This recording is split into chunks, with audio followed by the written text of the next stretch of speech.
Hey guys, and welcome to Nashville for Nobodies. This is your host, Bobby, along with my co-host, the amazing Brian Morelli. Hey, thanks for being with us today. If the off-air stories are any indicator, this is going to be a fantastic episode. Very excited for who we have with us today. I've been excited about this episode since the last one with this guest came out. I knew we would have him back. I didn't know when. It took a while, but the several times that I wanted to reach out and talk to you, it's like every time I was like, all right, I'm going to send him a message, see what he's up to. I would look and you'd post something about being gone or on one of the cruises. Dude, Tyson Leslie is here with us today. How are you, sir? I'm fantastic. I'm still working on waking up, though, and my bedtime's about 6, 7 a.m. these days, and I had a lunch today with a friend, and so I'm on my 5th cup of coffee, and I'm still ready to take a nap. So. Oh, always. I feel like I could always use a nap. Right. Oh, man. We were just talking, and your career has been absolutely insane. And you've gotten to do so much stuff with so many people and so many places and things. I really want to start out with just a quick, simple, what is kind of your paramount moment thus far? What is the one thing, if you could tell one story, what would it be? Oh, gosh. I mean, one of the things I mentioned earlier, and I think we mentioned in the last podcast because it had just happened, was a couple of years ago. This was a tough one to beat, but Eddie Trunk had his 40th anniversary party in Vegas, and my dream gig was always Alice Cooper. Like, it's been that since I was in 8th grade. I always wanted to play with that guy, and I got to play 3 songs with him, and but also on that same show, I was like Geezer Butler from Black Sabbath and and Sebastian Bach from Skid Row, but the people I played with was Lita Ford, Sammy Hagar, and it just Corey Taylor was there, and that was a whole story in itself because I had worked with Corey in 2008 and 9 when he was trying to do the solo thing back then, and the timing wasn't quite right for that. So that was the first time I had seen that guy in 12 years, and we had some kind of a rift that I'm still, to be honest, not aware of what happened there.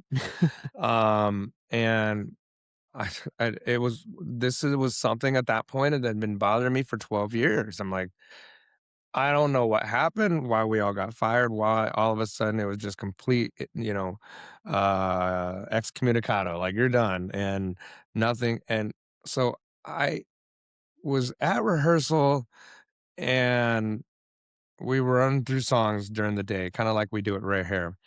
And I heard somebody go, Corey's here. And I got the worst pit of just nervousness in my stomach. Like, I know exactly which Corey they're talking about because we're in Vegas and he lives here and this is going to suck. And it's going to fucking ruin my whole day because for 12 years, I have been like, what happened and why aren't we friends anymore? And why aren't we working together anymore?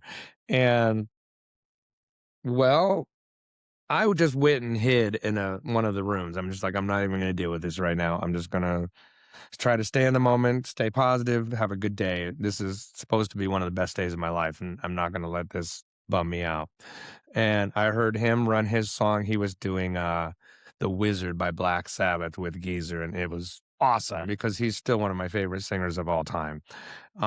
His talent and his ability to shift from just a singing voice to the Slipknot voice, is just incredible. And I was standing outside, off to the side, talking with a friend of mine, and Corey was about 5 feet away by himself on his phone. And I was like, well, not to completely deviate from what you asked me, but I was like, well, now is the time. If there's ever going to be a time to try to reconnect, this is the time right now. So just pull up your pants and make this happen. So I went over to him, I tapped him on the shoulder, and he turned his head. He went with this like, what the fuck do you want look on his face. I'm like, look, man, I don't really know how to start this, and I know today is not the day to have this conversation, but I love you and I miss you because I have never connected with another human being on a musical level on the way that I connected with you. And I would really love to sit down with you one of these days and figure out what happened and work this out. And he hugged me for like a minute. I cried on his shoulder like a fucking baby. And he's like, look, let's get through the holidays. Let's get through this gig. It's great to see you. Secretly, I've been very excited for you and watching that years, how you've come up in your career. And let's get through the holidays and we'll talk. And then so we got through the holidays and came January and he changed his phone number and everything and went off the grid for personal reasons. And I still haven't been able to get it. And I was still like in waiting, going, one of these days that's going to happen. But still hasn't happened. So I still have a big question mark. But the answer was that show was just like one of the most surreal days of my life. Of just literally being in a room full of all my heroes, and Mike Portnoy from Dream Theater, and just the name dropping would be disgusting. And I was talking at lunch. I was with a keyboard player named Micah Snow. We were talking about imposter syndrome. Well, that was a place where I certainly had it, because here's all these guys who've had decades of success and career, and there's me. I'm like, I'm just the keyboard player, and I'm back here just playing "Don't Tell Me You Love Me" with Brad from Night Ranger and stuff like that. It's just pretty cool. So that is certainly one of, if not the biggest day of my life. And I still look back on that and go, and look at videos and look at pictures and go, Dad, I can't believe that I was part of that. And it's interesting because there's been more things come up since then like that, that I just wasn't able to do. Like there's a jam going on, I think today in LA for NAMM that I was invited to do. I'm like, dude, I have negative $400 in my bank account and I cannot fly to LA right now. Like slow season has been brutal this year. And I knew that going into this year, this slow season was probably going to be the slowest of all, because you can't open 9,000 bars with some fucking country singer's name on it and expect there to be enough people to fill them up, man. There's just too many places down there, which I love that we have more places to play. I love that. But you got to have the human beings to fill them all up. Like, things are kind of iffy when Kid Rock's main room is not busy, Yeah, like on days when it normally is. You're like, uh-oh, this is going to be bad. And it is. I see this new Nissan stadium, the new stadium that's going to be built. I think they're going to keep the name of it. Last I heard they were. Okay, yeah. sure. Yeah. So I keep seeing that.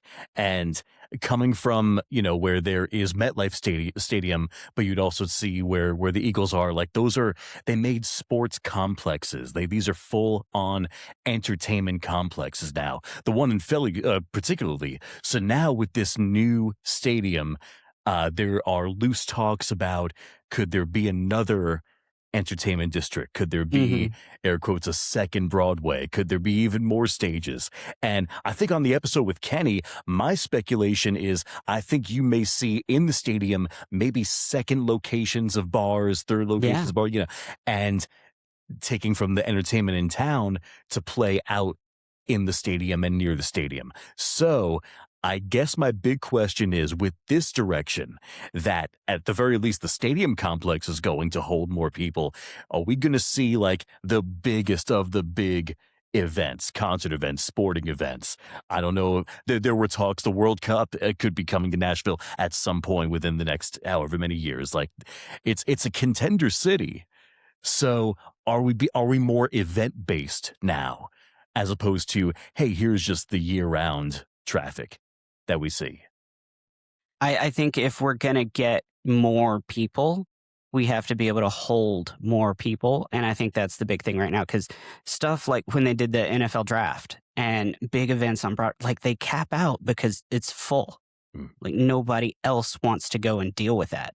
So as long as you have a max number of people who are like, after that, nobody wants to be there, then no, it's not going to grow. You got to figure out how to spread them out better to where fewer people take up the square footage. Yeah, I'm watching things happen in Kansas City because they're redoing stadiums there because of World Cup, exactly for that. Little Rock is also doing a rezoning of their entertainment district from where it was to its new area that's opening up this year, that's right by their stadium, right by their, and so the piano bar there, for example, is super excited because now they're gonna have all this foot traffic from when the games let out and things like that. In Nashville, the only thing is like, okay, then do you only open those venues when there's events going on? Because otherwise you're going to be playing to nobody. Hmm. If it's not something else happening, it's like, so because there's nobody that's going to go across the bridge to go check out venues over there Yeah. if they're already on Broadway. So those things will be interesting. I don't know. I guess we'll see what happens. Right. There's also that mindset because like Nashville's the city in the area. And a lot of people that want to come do the Nashville thing are coming from a more rural area than say like an event that's held in New York City.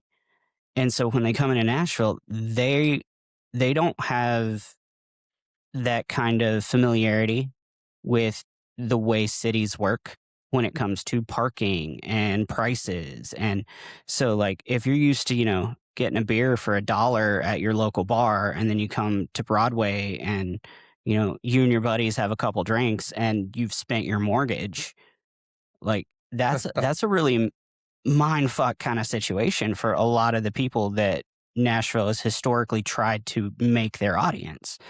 And so I think that's a big thing. I think if Broadway wants to grow as far as the count of people to fill the bars that it is putting up everywhere, there has to be something else other than bars and music to draw people here. And Broadway is just a thing you do while you're in Nashville doing the thing. Yeah, So sure. definitely more event based, but we already have football. We already have hockey. We already have concerts. We need to diversify. We need something new that Nashville doesn't have to bring different people in. That is my professional, unprofessional opinion. Yeah. That's good. I Oh, get it. how long have you been playing Broadway, Tyson? Well, I got here in 2015. I was working at the Big Bang, which is a dueling piano bar, but they had one in Murfreesboro at the time, and that was open for about a year, and it closed.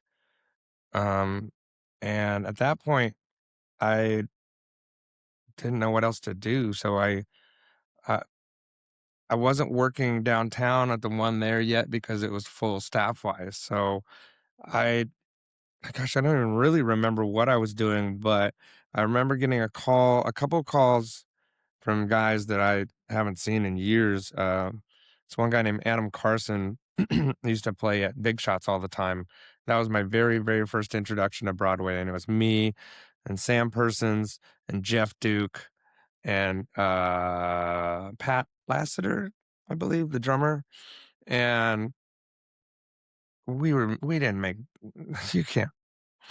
I probably shouldn't say this in the microphone, but I had a blast, but we didn't make jack shit for money at that place, especially back then because you could smoke in it, Mhm. and we'd be playing I mean, the room would look like it does right now. Like it'd be us and like the bartenders and three people. And we had a blast. We played some fun stuff. Um, and that was kind of my introduction to Broadway ish. And then this guy, Jason Duggins, who does not live here anymore. He's in one of the Carolinas, I believe, South Carolina. He plays for was the guy that died years ago. Is one of those two name things, not Brooks and Dunn, but one of those kind of Oh, artists. Montgomery Gentry? Yeah, Montgomery Mhm. Gentry, and he was the first guy to really hire me on a regular basis, and I was playing at the stage. Um, and with some extraordinary musicians, like just great players. And I loved it because he was playing mostly country. And the thing about me in this town that sucks sometimes is that I'm known as rock guy. I mean, I'm rare hair and all that. So everybody just thinks of me as a rock guy, which is fine because I can obviously do that just fine. But I really like doing the country gigs because I don't get calls for them very often. And so when I do, it's like playing new music all the time for me. Yeah. It's like wait, what's that shitty Morgan Wallen song? I don't know. Hold on, let me, whatever. Like I enjoy the challenge of either playing stuff I don't know very well or playing songs that I love that I never get to play. Yeah. Whether it's Do I Yoakum or like last week I played a Maverick song. I just had so much fun just playing stuff that I don't normally do. And I also, it just adds to your repertoire. It makes you learn, and I'm always wanting to learn new music all the time and learn about. So, I mean, I remember when I was growing up, my mom was a big Clint Black fan, and I just didn't really care for him at all back then. And then I started playing his songs here. And I'm like, man, I love this. Okay, these songs are great. And I went back and listened to them. Like, all right, I like this guy a lot now. I don't know why I didn't like him back then, but I like him now. So a lot of times you'll discover new artists because of it. That's one of the fun things about Broadway is, oh, okay, there's, you're getting a new song you've never heard before. And now you have a new favorite song that you're like, this song's awesome. How don't I miss this the first time or whatever? And so I don't even remember the question. We were talking about ADHD earlier. That's me in my brain all the time. We need an Adderall sponsorship. Is what we need. This episode is brought to you by ADHD and Adderall. No kidding. Country gigs are fun because there is a sort of like formula to a lot of it. You can have a pretty good educated guess on where it'll go next, and you can certainly follow along. The rock gigs are structured, is the thing. So many of the rock songs, if you have an unfamiliar player, it is not but it's easy. not always that way. I mean, you get great day to be alive, and you're like, whoa, wait a minute. This song moves around. So you'll have stuff like that, or even Johnny Cash songs where people like, oh, where there's that bar of 5 in there. Oh, they get tricky, but just in a subtle way. Right. It's like when you listen to the Beatles, you're like, oh, this is poppy. I can play this. And then you sit down and try to learn a Beatles catalog. And you're like, wait, what is that chord? I've never even heard that chord before, heard of it before. How do you even make your fingers do that? It sounds easier than it is. And then you get into 90s country and you're just like, yeah, structurally easy. Musically, Dan Huff was on that record, and like you had some of the best players in the world on those records, Brett Mason or whoever. And forget about the drummers. Like the drummers are super solid for that time period. And so you'll hear a song, Keith Urban song, whatever it is on the radio, and like, dude, I've been playing this wrong the whole time. Like, and there's a cool little part in that bass that I've never realized was there. Whatever, you're at the grocery store and you hear parts and you're like, damn, okay, I've been just shitting all over this song all year. Like, let me go listen to this and actually figure out how it goes, because that makes and we were just talking about. I was talking to somebody last couple days ago about quality of performance in terms of accurately playing the parts and having all the sounds dialed in, the right keyboard sounds, the right guitar tones, the right whatever, and and playing the song structurally correct like it was written or recorded versus playing all over the place and not even getting close to really how the song goes sometimes,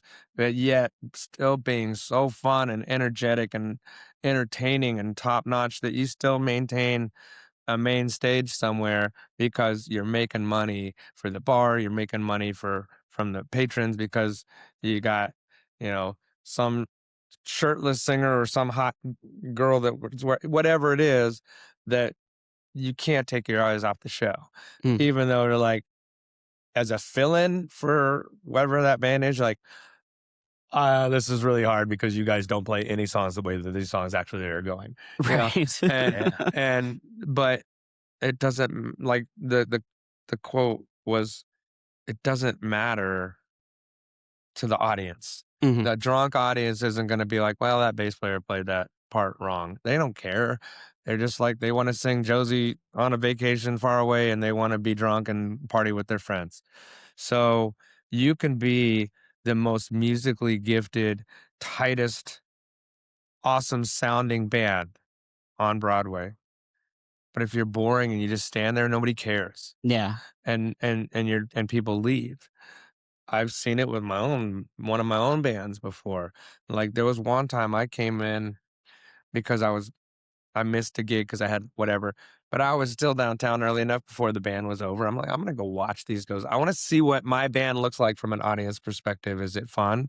Is it boring? Is it engaging? Whatever.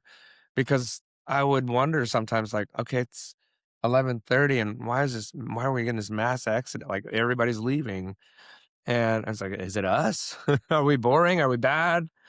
No, it's just Monday and it's midnight and people have conventions to get up for and things like Right. that the Sure. next day. And I watched the band. I was like, okay, this isn't like the most amazing band I've ever seen, but they're really tight. They look good. They sound good. They definitely sound good. The band sounds great. The singer could use a little bit more movement on stage, maybe, or maybe a little bit more just talking to the audience and being friendly with them, connecting with them in that way, versus just kind of standing there singing great, but not super entertaining, so to Hmm. speak, you know? Hmm. And yeah, there's a handful of bands down there that have great visual shows. And, you know, like the band I used to be in with Hand Over Face is one of those bands. Um, there's choreography moves and things like that that happen every show. And on top of that, they play the songs very, very well. And so you can watch that and you're not leaving. You know, like, we're gonna come in for a song. Holy crap, this is awesome. This is look at that person, look at that person, look what they're doing. Look, yeah. And oh shit, I've been here for 2.5 hours. We were supposed to be here for like 20 minutes and leave. Right. Yeah. That's what you want to get, I think, out of a show is you want to be that interesting. You want to keep people coming back. And so you're in a good band when you have people that we get this a lot at Kid Rocks too, which is awesome. It's like, oh my God, I'm so glad you guys are here. We were here last year. And as soon as they see that one person like that they recognize from the band, they're like, oh my, I'm so glad you guys are still here because we had so much fun last year. And so you want to have that, you want to be that band. You want to be the band that people can't wait to come back for. It was interesting to read that list of top Broadway bands that who I don't know what magazine put that out like Yeah, I remember six seeing that. months ago. And I'm like, okay, I can agree with most of this list. Hmm. Like, you know, these people like Monty and the Monsters was a good example of a band that um visually, I mean, you know, Monty, that Yeah. you can't take your eyes off that woman is Mm-mm. if you're watching the show. You know, no matter what she's singing, what she's doing, uh, it doesn't matter. It's just like, whoa, this is okay, this is odd. I gotta take this in. This is something different, right? Yeah. John Stone, John, his whole thing is, you know, he's just the good old boy guy that's, you know, gonna play in your living room and have a couple drinks with you and stuff like that and talk about cars and shit. So he's got that whole, um, I don't know what the right word is, that just down home appeal and Yeah. stuff. So whatever anybody's shtick is that kind of makes people remember who you are and want to come back and see you. Um, approachability and stuff like that, and being uh, whoever your bucket runner is has to be. The bucket thing is interesting because That always seems to come up. Yeah. Like, you have people like me who is horrendous at it because I am not, contrary to public opinion or maybe me being on a microphone right now, I don't like talking to people mhm. in stranger scenarios and things like that. I can do it, but I'm not great at it. But there are a handful of people. There's 4 women that I can think of off the top of my head right now that are astounding at it. They're just great. I mean, if you work with one of those people, you're gonna make money. And I mean, I've seen one of them on a slow night at Jelly Rolls.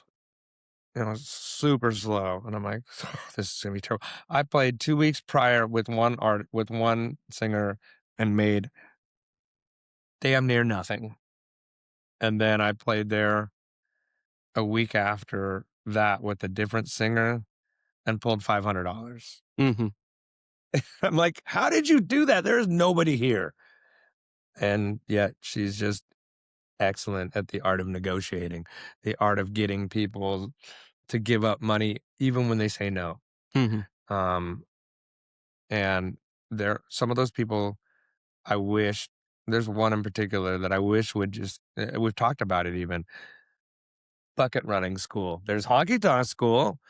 Let's learn how to run the damn bucket and make you guys some money, because Yeah. so many Yeah. people, like, there's been a couple people that I love, I absolutely adore, but I won't work with because they'll go out and run the bucket for 2 songs and be back, and then I leave with, like, $30.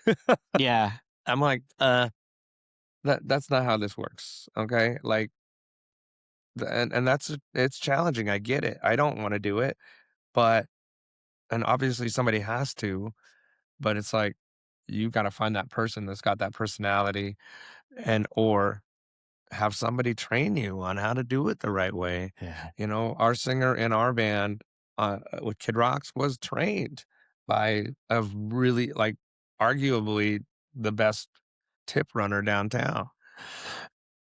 And that helped tremendously because we don't do requests in our band. Okay. So it's like, so Mo, our singer, or Colleen, we have 2 different singers depending on the day. But Mo was the one that was trained by this other singer. And the tips that she got were invaluable because of the fact that we don't take requests. Yeah. So she still is able to pull a fairly decent amount of money, especially if there's a good crowd. You know, 250 to $300 without taking requests. That's pretty awesome. You know, because most of people, it's like $20 a request, $20 a request, Sure. that they're pounding that in people's heads. We don't do that at all. In fact, we won't take any requests unless it falls in the line of the music that we play, because we play pop music. We playing Dua Lipa and and stuff like that, like straight up radio pop music. Yeah. Last night I did not touch my guitar. I didn't even get it out. There was not a guitar on stage, and uh, so it can be challenging to get paid well on that gig, but there's ways to do it. And that's just through learning how to do it the right way. The bucket thing is, it's the most, that's how we make our money. It's the most important thing in a way for some people. Mhm. Does the crowd miss the interactive nature of that, of submitting to make a request, or they'll Our just go? goal is here with that band, we start at 10:30 and there are no breaks between songs. Yeah. Song, song, song. It's just like a wedding band or corporate band in a lot of ways. The only time he stops the show is to make a bucket run speech. And then once she's out running the bucket, I've got 6, 8, 10 different medleys that I've put together. 80s, disco, hip hop, R&B, whatever it is. And as soon as we start, we're going. So the answer to your question is, we don't give the audience a chance to miss it, Yeah. because our goal is dance floor full from the moment we start until we're done. So That's it. when you can curate a show and not worry about requests and that aspect of it, do how does the crowd react to that? Are they more engaged more often? Because I've seen a poor choice for a request ruin an entire set. And that's one of the biggest reasons why we do the show the way we do it, is like, and the other thing is we'll be playing, we've just played a whole set of September by Earth, Wind and Fire and 3 Bruno Mars songs, 2 Lady Gaga songs, Rolling in the Deep, Kelly Clarkson, Lizzo, etc. And then somebody comes out, hey, you play Home Sweet Home by Motley Crue? I'm like, have you not just been here for the last hour? What have you like? Right. I didn't even fucking touch a guitar. What is the thought process behind that? Like, no, we're not playing Motley Crue. Go downstairs. They'll play it for you. All right.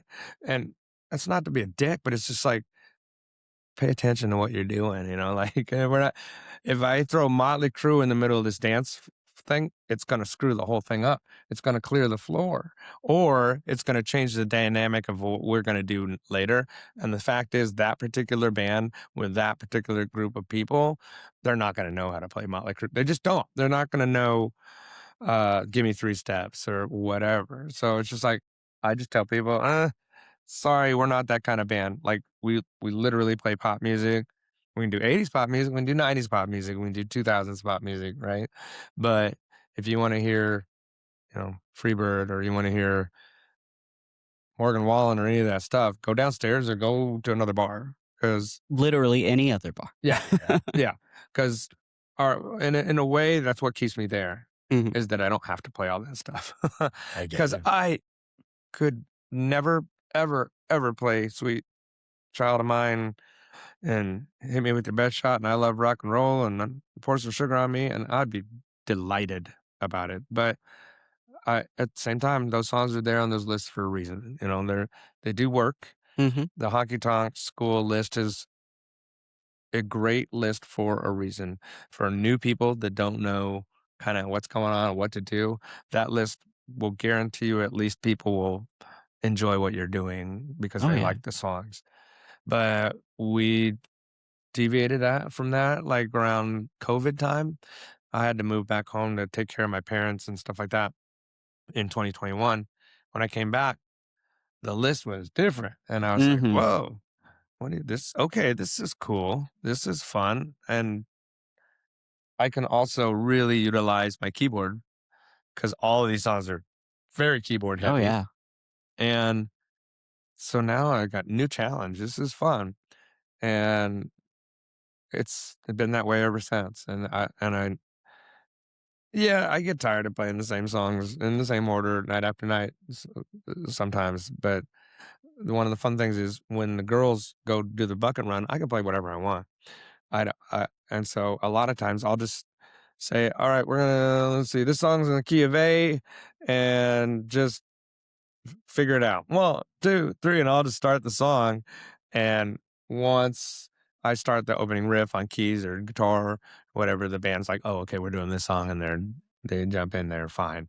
And if they don't know it, like our bass player Nia, she'll look over my shoulder at the chart that I have, I'll pull it up because I need lyrics for everything because I am so bad with memorization lyrics. Songs that I've been singing for years, I still can't. Like Piano Man, I still like third verse. Wait, where am I in this song? Like I played that more than Billy Joel, and I can't remember half the time.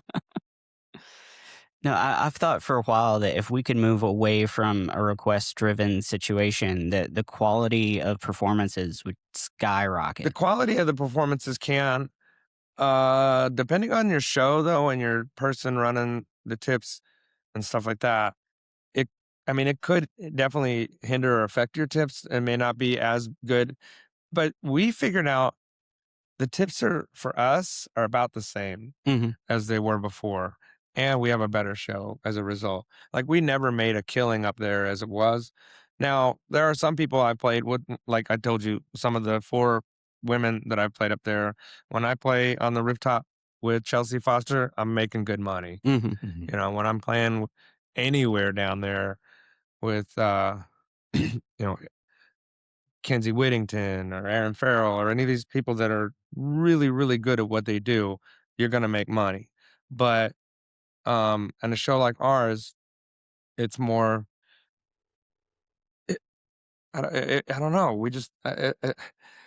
I'd say we maybe lose $15 to $20 than what we would have made if we did requests. It's not a lot. Mhm. Um, as far as the total number goes, it's um definitely more. Yeah, you can. There's not many bands though that are doing shows like that Right. that are doing a show. It's just I mean there's a couple bands that like even ours doesn't even have a band name. We're just the guys that play here every week. Right. and Yeah. and so there's no choreography. There's no sometimes we don't even have the same people from week to week, because there's subs and there's guys that are on the road. And I mean, Broadway's full of guys that do road gigs and stuff. Mhm. So the bands are inconsistent as far as who's in it and stuff like that. So that's why when I was saying when bands play things in weird ways, it makes it hard to be a fill-in Yeah. because you're like, oh, whoa, oh, okay, I guess we're doing an extra bridge in this song, or oh, okay, they don't do that second chorus, so whatever it is Yeah. that they've changed. Um, but as long as the show is super fun, then I guess it doesn't matter. That's be entertaining, be fun, Mhm. and there are a few bands down there. Like between songs, like, I'm gonna go mow my lawn, and when you guys have decided on a song, I'll come back. Yeah. Yeah. I'm like, what is taking so long to pick out a song? Like, why have I been literally standing here for 8 minutes? No, Like, and that's such a prime opportunity to really hook people. The crowd interaction, the banter, whatever your thing is, like the time between songs can make or break a show, no problem if you know what Yeah. you're doing. yeah, And I'm fortunate enough to where I get to play with a handful of people that just really can, like, in 2 minutes capture a whole crowd and make them fall in love with them and right, care about everything they do for the rest of the show. yeah, And then I've also played with a ton of people that it's like, it's not even a lot of downtime, but they don't use it and don't do anything with it. And it Right. just kills the whole vibe. yeah. I mean, there's a guy named Dean James that plays the main stage of Kid Rocks. That dude is, it's larger than life, and his band is extremely good. And he knows it. I mean, he's a little arrogant, and he's playing Kid Rock. So, I mean, Kid Rock's arrogant too. And it works, man. It's like he's one of those guys. You watch the first 5 minutes, and you're like, we're staying. Jesus, what is this dude? And it's been that way for years. Like with that guy, he's had numerous bands or a couple different bands over the years, and I still every time I watch him, like, dang man, that guy knows how to command a crowd Hmm. that like really, really well. Um, and John Stone's the same way, and there's a bunch of those guys that, like, whether you like them or not, as human beings, you can't deny the fact that I like them all both just fine, but you can't deny how good they are and at their showmanship and stuff Oh, like that. yeah. Hmm. And there's some of the guys down there that are just straight up crackheads, like just a mess in real life, right? But on stage, they're so much fun, and people love them. you know. Yeah, right. But off stage, they're getting in trouble. They're going to jail. They're doing, they're causing problems within their bands or whatever it is. And but we're the only ones that know that stuff. Not the Right. audience has no idea Yeah, crazy means something different on and off stage. for sure. I've worked with, well, look at a prime example is Jake Holder and I used to work for a guy that he'd put on a great show. You might only get half of it because you'll find him passed out back somewhere. Oh, But Mhm. good that times. became like part of the show. Everybody wanted to see what was gonna happen next. And at the bar, it worked out great, and we made a crap ton of money. In his personal life, it did not work out at all. Yeah. But I think we've told this story before. That's the guy that Jake ended up slapping. Yes. Yeah, Right. that was a But he never super made funny it to story. Nashville, that guy. No, Yeah, he he didn't. didn't. I He know. didn't. So Jake did. And yeah. Jake, his energy on stage is absolutely insane. You Oh, you would yeah. be like, this dude is a freaking crackhead. He has to be in trouble off stage all the time. And he still has that intensity and stuff off stage, but he's a big teddy bear. Yeah. And like he wants you to come over and hang out and sit on the couch and he'll cook for you. That's his thing. Yeah, right. Nice. So yeah, I mean, I've always said it, like the show happens around the songs. And the songs are just such a piece of it, Right. but you can't do the whole thing with just the music. I do dueling pianos for a living on the weekends when I'm not playing in with bands. In fact, when I was talking to Micah this afternoon about that because he had expressed interest in joining into that world. I was like, here's the reason I wanted to bring you to lunch is because you are an incredible player. You're a great singer, but you've never done the dueling pianos thing before.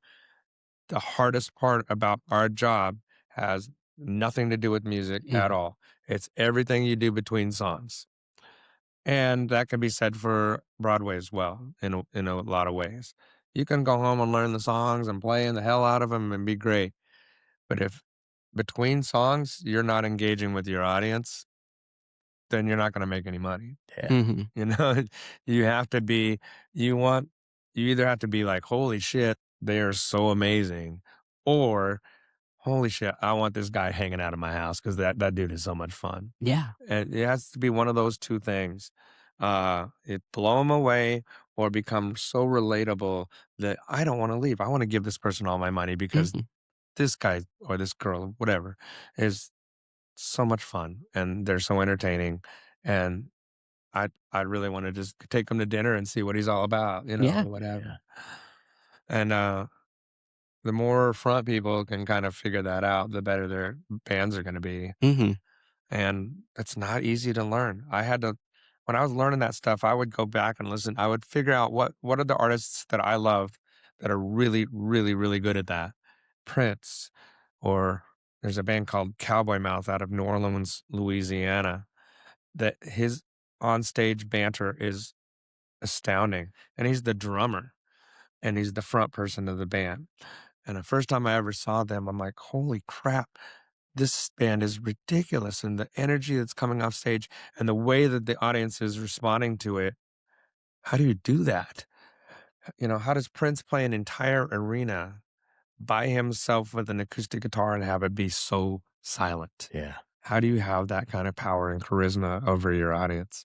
And so I would listen to live records over and over, and I would skip the songs and just listen to what they're saying between songs. I would steal verbatim exactly what that person is saying until I could develop it into my own. Yeah. So, Fred from Cowboy Mouth, his signature line is, "Are you with me?" And he's like, he's playing, and he's talking, and whatever. And he's like, I want you to, put your hands in the air and clap like your life depends on it. Are you with me? Yay. I would steal that. And I would steal those lines. And I would even say it in the same way that he says it. Okay. Steal his voice, steal his everything. I even told him that one. He's like, everybody else does too. You may as well be another one. I was like, yeah. And uh until I could figure out how to do it myself and be comfortable just being me. But I was like, I don't really have my own lines yet. So let me just steal from these people until I can figure it out. And now I've got it, I've been doing it forever and I have figured it out. Um, I remember one of the bands I was with, one of the singers was like, I don't really see you as a frontman. I'm like, well, yeah, because I haven't been a frontman in this band. You already have one, but I'm subbing. I can turn that switch on if I need to. Hmm. I just don't most of the time because I always go, what's my role in this band today? Oh, I'm just the keyboard player or I'm just the bass player. Oh shit. Okay. Today I guess the front person. So I got to turn that hat on and become that person. And I can do it. I just don't choose to most of the time because there's already somebody there doing that job. Right. Yeah. And the last thing you want to do is step on somebody's toes. Well, that too. Yeah. Yeah. Um, yeah, definitely don't want to do that. And, but when you don't do it for a while, you can get out of practice of it a little bit. And then it becomes a little nerve wracking and to be like, I'm tired. I'm going on 4 hours of sleep up and I got to be that guy right now. So come on, guys, let's have a good. Okay, here we go. Like you have to Yeah. psych yourself into you almost become an actor, become a character for 4 hours or 3.5 hours. Yeah. And then when you're done, you're just like, you just crash because if you're an introverted person or if you're even a shy person, like I'm more of a shy person than off stage than an introvert. I just learned the difference between that a couple weeks ago. And so I just tap into those characters and become those people for 4 hours or whatever it is and try to make sure. And sometimes I wear out. By that last hour, I'm like, okay, character's getting tired.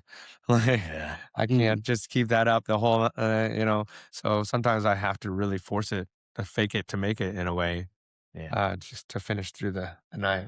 Oh yeah, it can definitely run down that battery. I use the analogy that being that caricature of yourself is a lot like if your personality is a mixing board, you have to amp up the things that you want to project, and you have to pull back the things that you want to keep down, and like that takes a lot of personal effort. So a lot of even just as a drummer and like trying to you know just keep a positive vibe, not even be a character, but just keep a positive vibe when I don't necessarily Yeah, feel that's great. hard to do a lot, Like, especially right now in right. slow season. You're like, okay, I'm gonna go to this place, Hmm. play to 4 people, Yeah. if that. But the second you let yourself get down, everybody else is coming down with Right. you. So Yeah. everybody's just giving it all they got to It's hold up the so thing. fragile. You can play like a grand slam of a song, Uh-huh. and the second that wears off for the band, not that anything brought the mood down, it's just that Right. that really that plateau moment is over.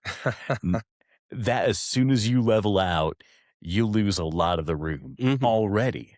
That was my least favorite part. Truly, the least favorite part about working in radio was I can't turn it on Hmm. just as much as I can't turn it off. Like it's just it was never a character. It was always how it sounds is how it How it is. how Yeah. yeah, really how it feels. I mean, not that I would bring my offstage shit on. It Hmm. wasn't ever that. Um, but it would be tough to you can't fake enthusiasm as some people really can. I admire that. I for some reason cannot. And that is one, especially during the hardest years, we're working weekday mornings. My God, drive time. And Hmm. like you really have to be excited at 6:15 in the morning. And yeah, there's probably traffic on the highway, but like, hell yeah, we're playing country music on your morning commute. And how awesome is that? And they would be like the same top 5 country song, few songs in a row that you've heard because you're playing them on the radio Yeah. 72 times, Yeah. a week. And but yeah, you still have to package it as it's exciting. And I find that some people struggle with that on Broadway and just with music performance in general. I get Broadway because you could be down here a lot. You spend a lot of your life on stage Hmm. here. If you have that kind of schedule. So you're living a lot of your life on stage and it's tough to turn it on or off. I get it, but um But yeah, yeah. and then once that battery's depleted, like that's it. That's all you've got. So That like when I go home and the kids are all excited and the girlfriend's like, "Hey, how was your day?" Blah blah blah. I'm just like, I don't want to do this right now. I just need to chill and recharge. yeah. And you don't get that option either. So it's like you really have to pay attention to where you are and how you're coming across. Cause like, it's like, dude, you're an asshole. No, but I was just not an asshole for like 6 hours and now I don't have anything left.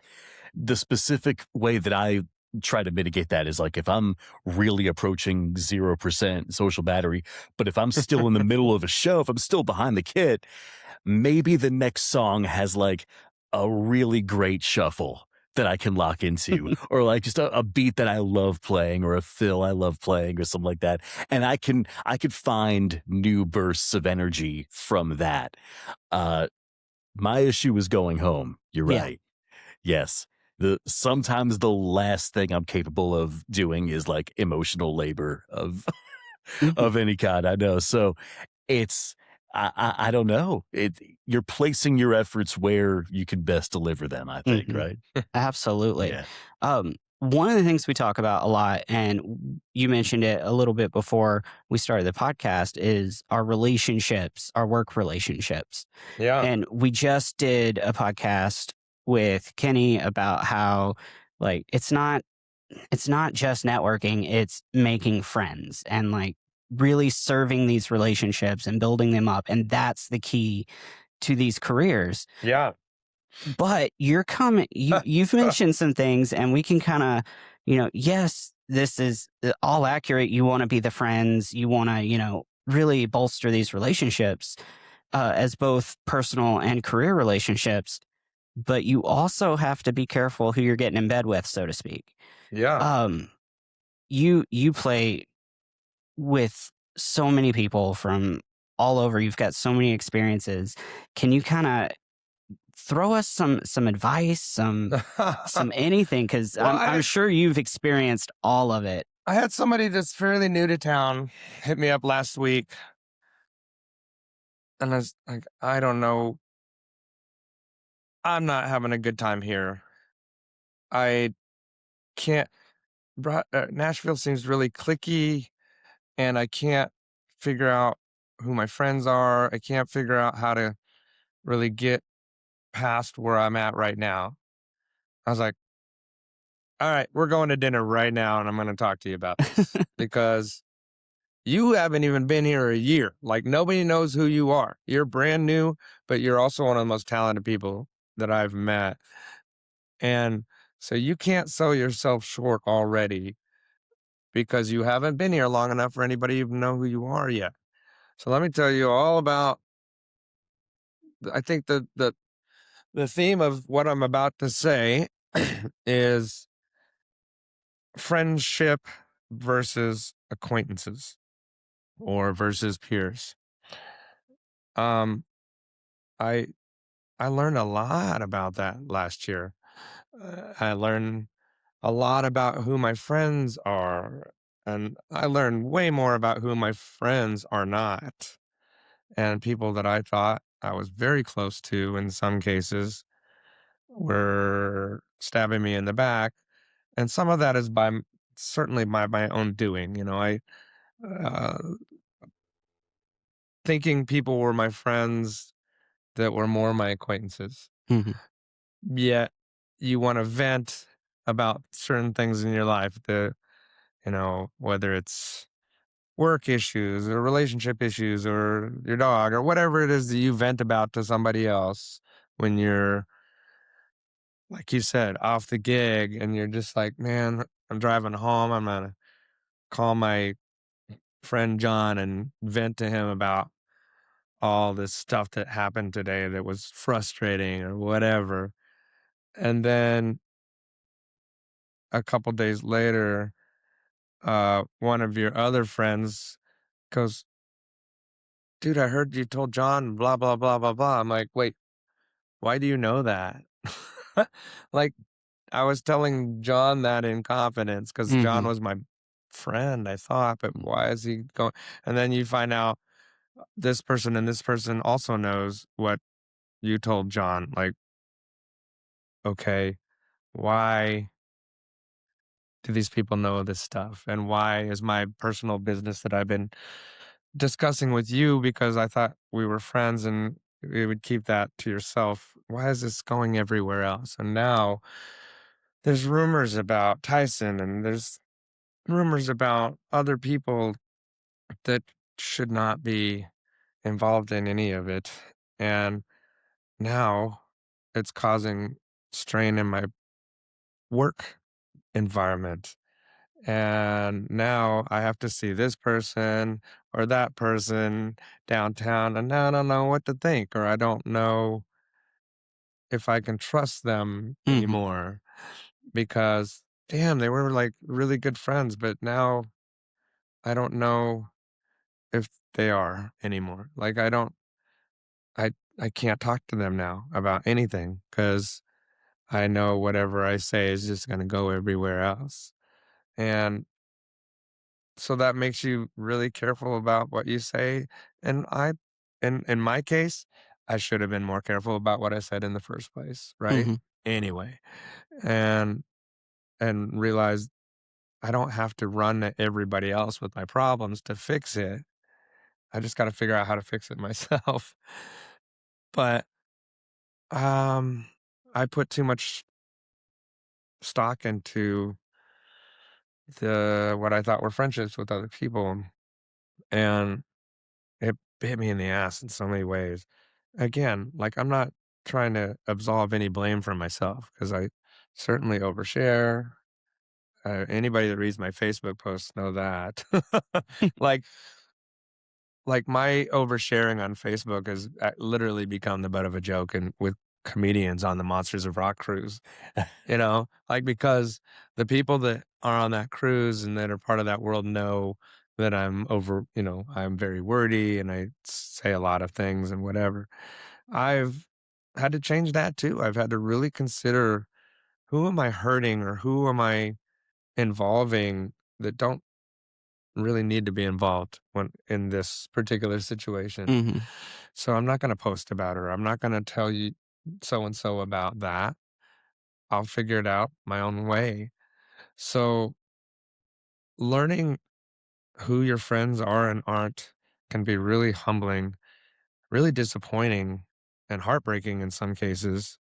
But when you figure out who your friends are and who they really are, they're the most valuable people in in the universe. Um, and I'm just starting to figure that out now, slowly, after months of being really confused, of like, oh, I shouldn't have. Okay, I talked too much, and I talked way too much to this particular person or that particular person. I mean, there's a lot of it, and okay, so I know I know what I need to do in the future myself, and that's and I also know, okay, don't this group of people, these people, just stay friendly with them. They're cool, whatever. I don't like having any animosity or enemies downtown or anywhere for that Yeah. matter. Yeah.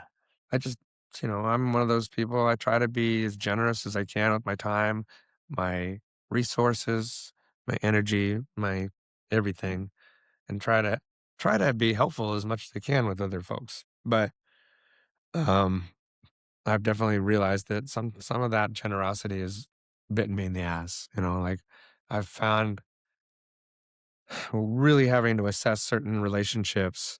Um, there was an incident that happened this summer where somebody I thought was really close friend just used me for a short amount of time because of my resources, who I know, and Hmm. things that I can provide to people, I suppose. And to have to see that for what it was like, oh man, I really like that guy. Like, and now I feel completely betrayed. Yeah. And then realizing that happening to me, I realized that I had done that to others. I realized myself like, oh, that's what happened over here where I messed this up. And that's why they were so angry because, oh, okay, that's what that feels like. That doesn't feel good. Yeah. So, lesson learned. I really hope I do a better job with that the next time around. And when it comes to, I mean, going back to relationships downtown, just networking is weird. Some people are really shy. It's really difficult to get out there.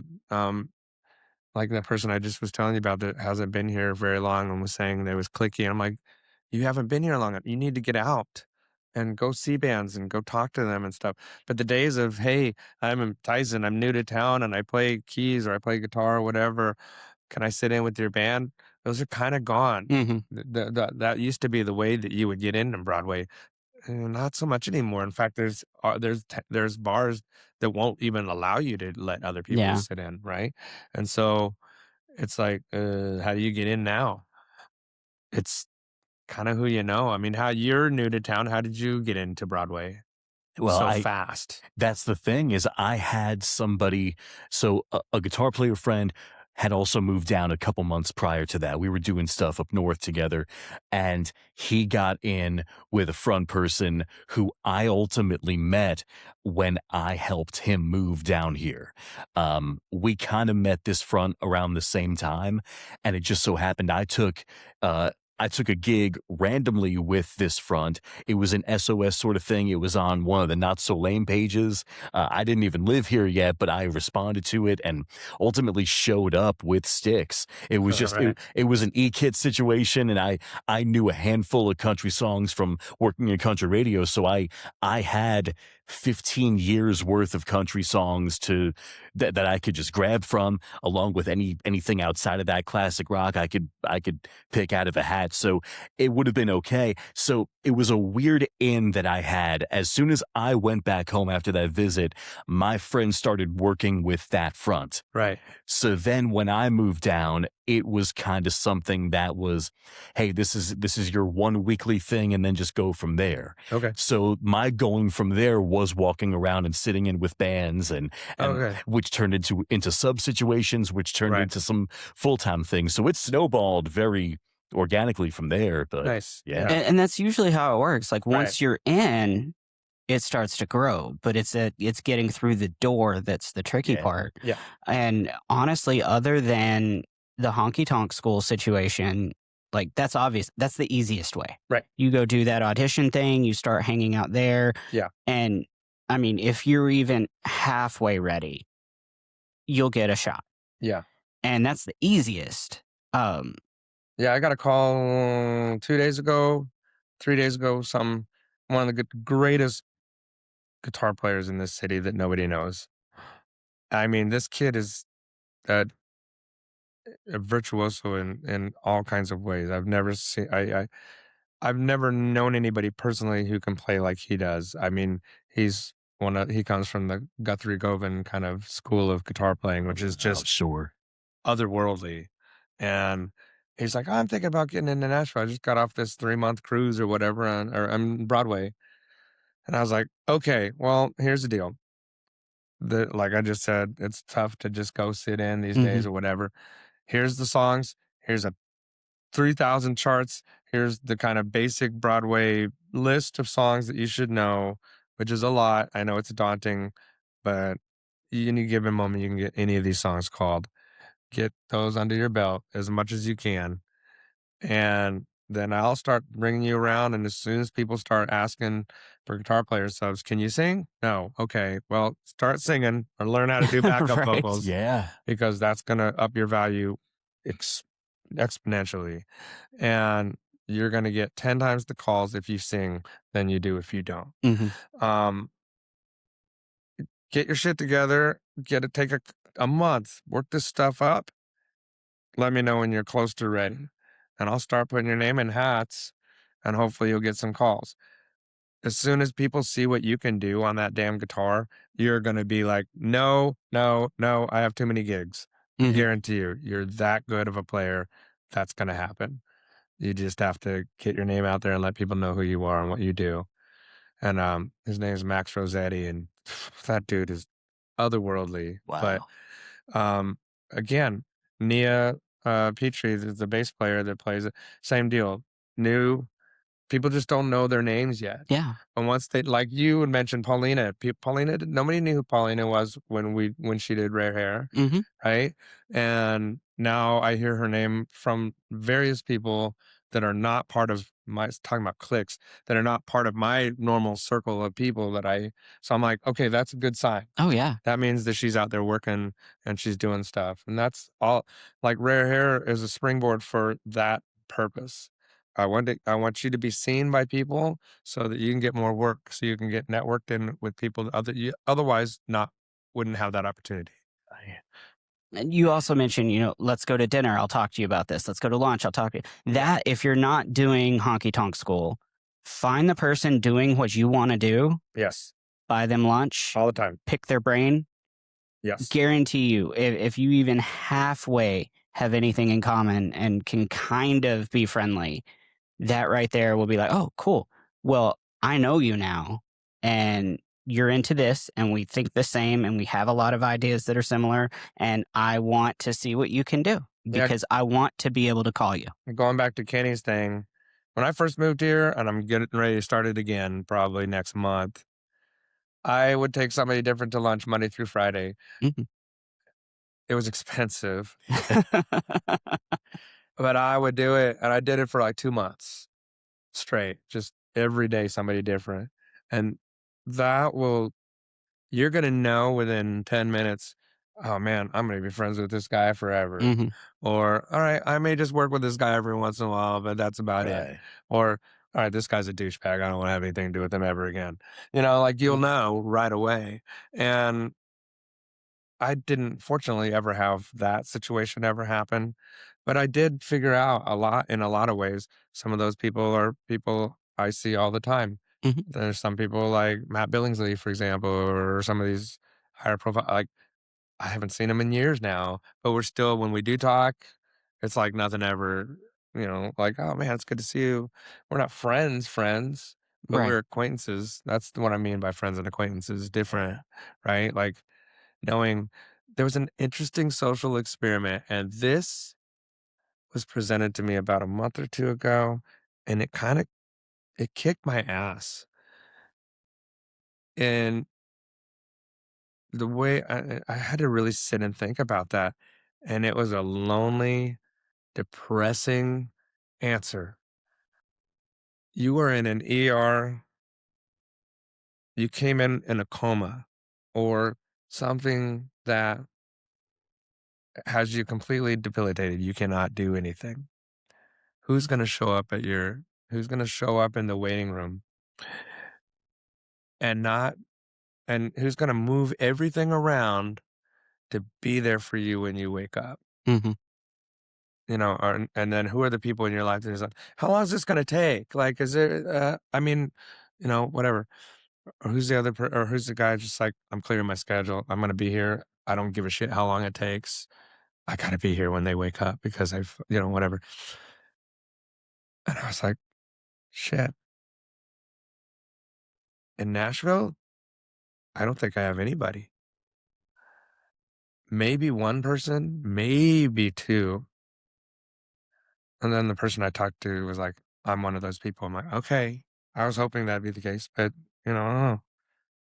But when I really thought about it like that, it's like, who are the people? Well, my friend Kim from Nebraska would probably fly her ass here, uh, with my ex, with my kids and stuff. Like, I don't know. That's a weird question to answer, but it's an interesting barometer for who are the people that you can call when you're at your lowest point, when you are about to jump off a bridge, and they're gonna be like, no, no, no, I'm coming right now. Yeah. Uh, and how many of those can you count on one hand? Like, and so that really sunk in with me hard. I had to sit with that. I had to sit with that for several days, and it was really humbling. And it made me go, okay, I don't have as many friends as I thought. Coming from a guy who felt like before that I had all the friends in the world, right? Mhm. Like everybody loves Tyson. Tyson's whatever. I mean, a lot of times you hear, how just all the people I worked with and all the things, and like, yeah, all the people that hang on my walls, all the celebrities. Well, they're not my friends though. Those are opportunities Yeah. and they're fun, you know. Like I'm not friends with Alice Cooper. I wish I was, but I'm not. It's like, Right. but I mean, that's kind of bragging rights. I'm not gonna lie. It's cool to have that on my wall of me with my hero. That's awesome.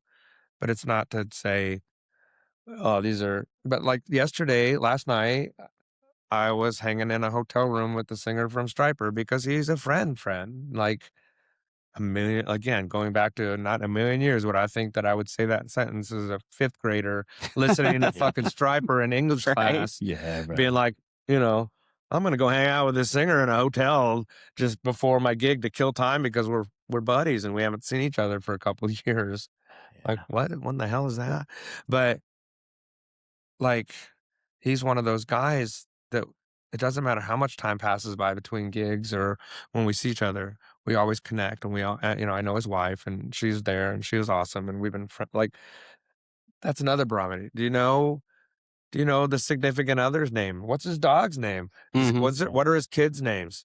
Shit, I don't. But then I thought, well, shit, I'm not a bad friend because my best friend in the world, I couldn't tell you how old he is right now to save my life.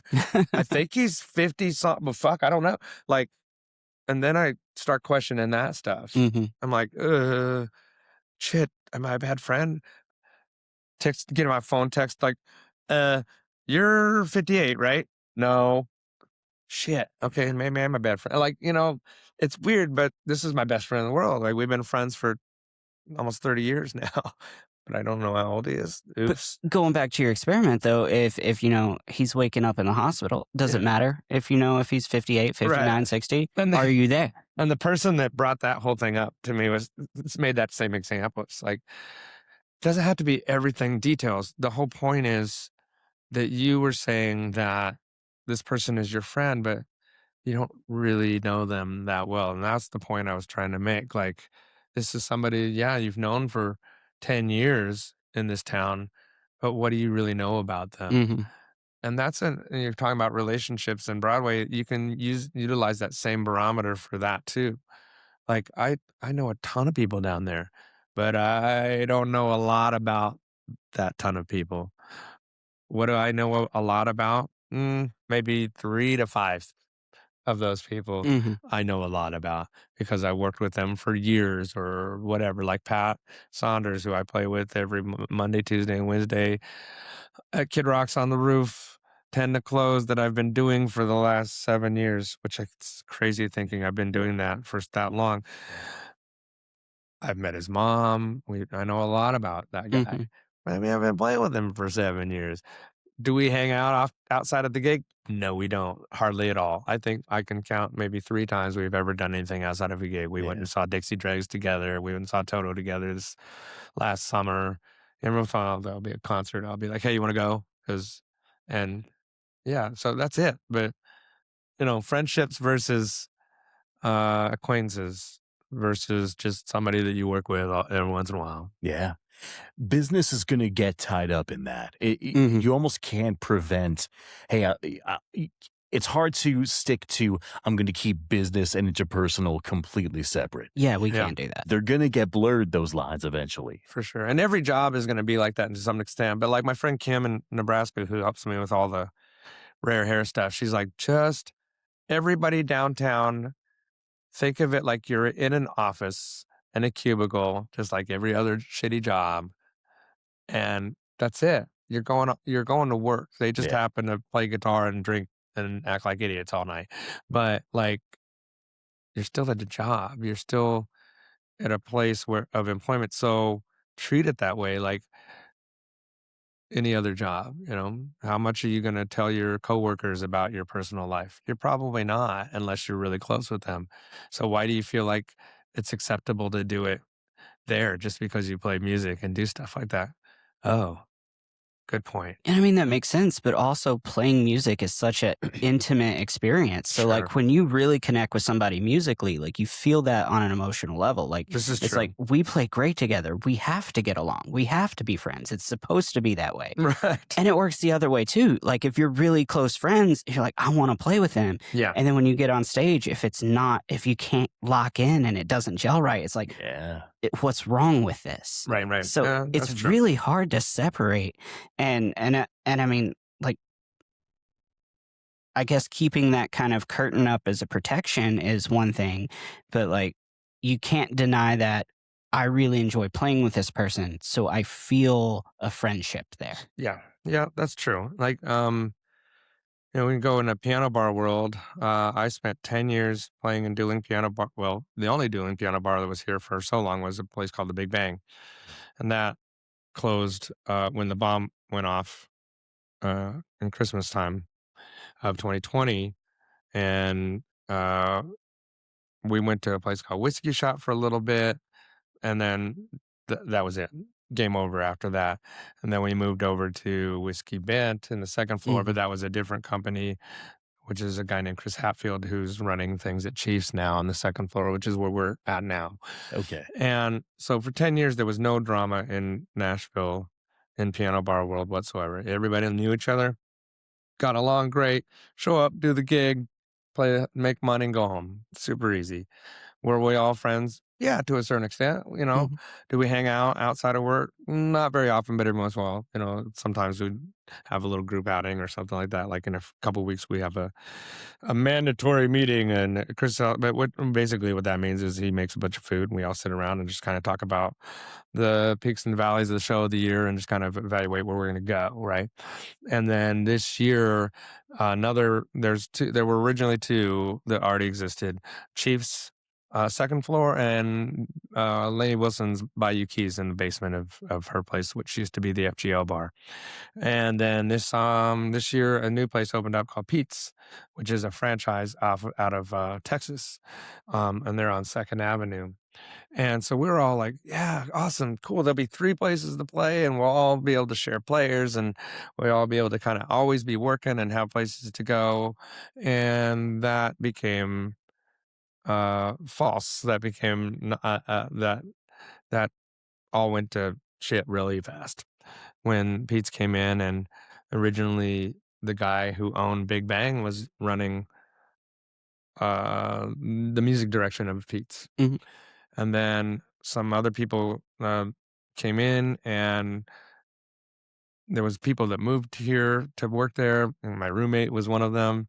And then Nia, the person that I mentioned earlier, who plays in my band, Kid Rocks now, she was one of the. There's a bunch of people that moved here from other out of state to work there, and they worked there for few months. But then this other person came in and fired everybody, so including my roommate. So I had to pay his first month's rent because he didn't have a job, and then pinned everybody against our other piano bars and stuff, and was staying, like, if you're friend, you can't be friend, like, people working there, you can't be friends with any of that. You can't go to the other piano bars. You can't be any part of anything. It's like, wait, what happened to this community? This whole, like, everybody scratch each other's backs and help each other out thing. What happened to that? I guess that's not a thing anymore. And it's so weird to go from having this open, easy community where everybody got along and everybody was working and all that to, oh no, now there's drama here. Mm-hmm. It's not unlike Broadway stuff too, where it's just like, when Nia said, "Man, it seems so clicky here." It didn't seem that way before and maybe that's this old guy in the room, and Broadway's certainly gotten younger, Oh like yeah. everybody down there. When I moved here, there was still a bunch of gray hairs up there playing, and stuff like that. I don't see that very often anymore, unless you're at Roberts or something Mm-hmm. like that. A lot of those guys have moved over by the Opry and playing in those areas, which kind of sucks because I'm not gonna lie, those old guys were all such great players. Mm-hmm. And they're old, so they're seasoned players, and that's kind of gone in a way unless you know where to find them. And so, it was weird to have drama like downtown this year and just all over the place, Yeah. And I think the state of politics and things like that don't help at all either, because you have people on all sides of the coin. Suddenly now they're at odds with each other because of stuff they said on the internet or Mm-hmm. whatever. And that didn't need to be that way. Like, I definitely missed the days when politics were and things like that were so boring, nobody cared. Yeah. And nobody toasted about it. I didn't have to see any president's face in my news feed every day because nobody gave a shit. Because Right. like, politics are boring and nobody cares. I miss Like if that. somebody asked you who the president was, you had to think for a second. Yeah, Be it's like, like, yeah, I that don't guy. know, there's some guy with fucking gray hair that's old. Like, can we change that even, like, whatever. But but that is, dude, that's been such a divider Mm-hmm. of musicians in all communities, recording big stages, people not getting hired because of things they've said. And me, I'm one of those people, you know. Oh, Tyson says a little bit too much on the internet. I don't, I don't know. And that's the thing that's tricky. You put all this stuff out there,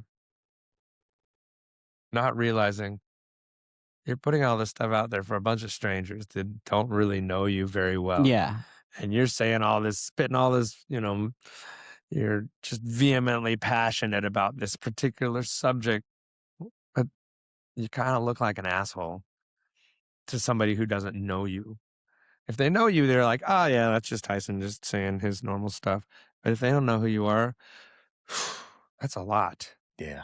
Why did this guy write 6 paragraphs about this one? It's like, Right.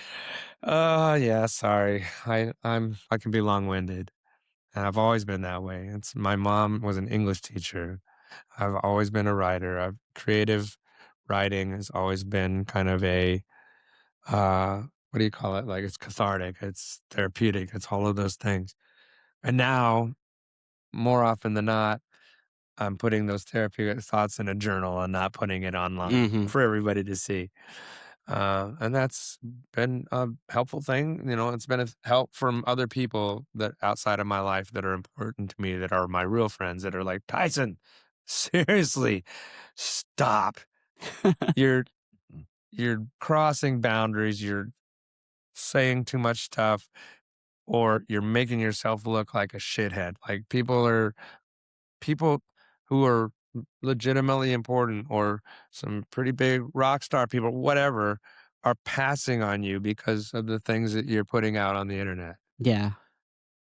Okay, so So now, okay, I'm going to post about my kids every once in a while when I get to see them. Look at this cool music thing of this dude playing 2 instruments like better than I do. Okay, this is hilarious. This dog's, you know, funny things, kids, music, upcoming projects. That's it. No more. If you don't like me because of this, we were never No gonna more. go No on. more posting about my long tirades about my political opinions. Okay. Yeah, I might comment here and there on some things like I Mhm. did last night at 5 in the morning, but I'm not going to post about it on my own feed and then sit back and watch the carnage of all of my friends fighting with each other like Yeah. animals. That's not getting anything done or helping anybody. So it's kind of learning the hard lesson. I learned a lot of them this year of like, oh, don't say that. Okay, don't do that. And why they were bad. Mhm. That's the other thing. That's the hardest part is sitting in the why, sitting back and going, let me just get myself out of this situation for a second and look at it from a bird's eye point of view and go, oh, that's why that happened. So I had somebody in my life that was so good at going, all right, I'm pulling you back. Here's the lens. This is Mhm. what's happening. Here's the full picture. Oh, wait, hold on. Let me spin it this way. Oh, that's what I was doing. Okay. I didn't see it from that angle at all this entire Mhm. time, and now I feel like an idiot. I can't tell you how many times that's happened in the last, like, 6 months or year where I'm just like, "Okay, I've been looking at this wrong. I've been thinking about this thing the wrong way." Um, Even friendships and things like that, I was looking at it, maybe not wrong, but in a way that was not helpful to myself. It was actually the opposite. Yeah. It was hurting myself. It was hurting other people. And so now I have to be really careful about what I say and when I say them and who I'm talking to and stuff like that. And I am, um, because I don't want to keep shooting myself in the foot, which is something I realized I was too good at. All right. And I think as creative people who typically think different than your average Joe, we all have a tendency to lean into something that we go a little too far and we end up hurting ourselves Yeah. by doing something just because it's comfortable for us. Yeah. Whether it's like, I like to overshare too. Like, if you ask me a question, you're going to get a long winded answer where I'm going to explain all of it. And Yeah. it's like, dude, I just asked how old your kid was Right. Right. Right. because I want that connection. Sure.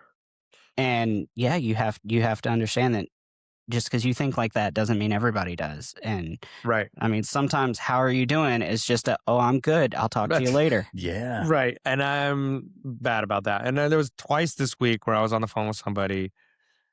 And after that conversation was over, I was like, oh my God, I was just a verbal fountain of too much. Hmm. And and I could pick up on it after the conversation when it was over. And I was just like, oh my God, I need to reel this in. I'm too much right now. And it's because it's the same thing. It's like, how you doing? Oh, here's a half hour. Blah, blah, blah, blah, blah, blah. Like I sounded like I was an auctioneer, and they're just like, okay, I'm done talking now. 'Cause it's like that was a lot, and I don't really know what to do with all that information in such a short amount of time. And then I go, I'm so sorry. I don't mean to be that way, but I haven't talked to anybody today, so you just got it all. Yeah. Okay. My girlfriend is one of those people that people just naturally feel comfortable talking to.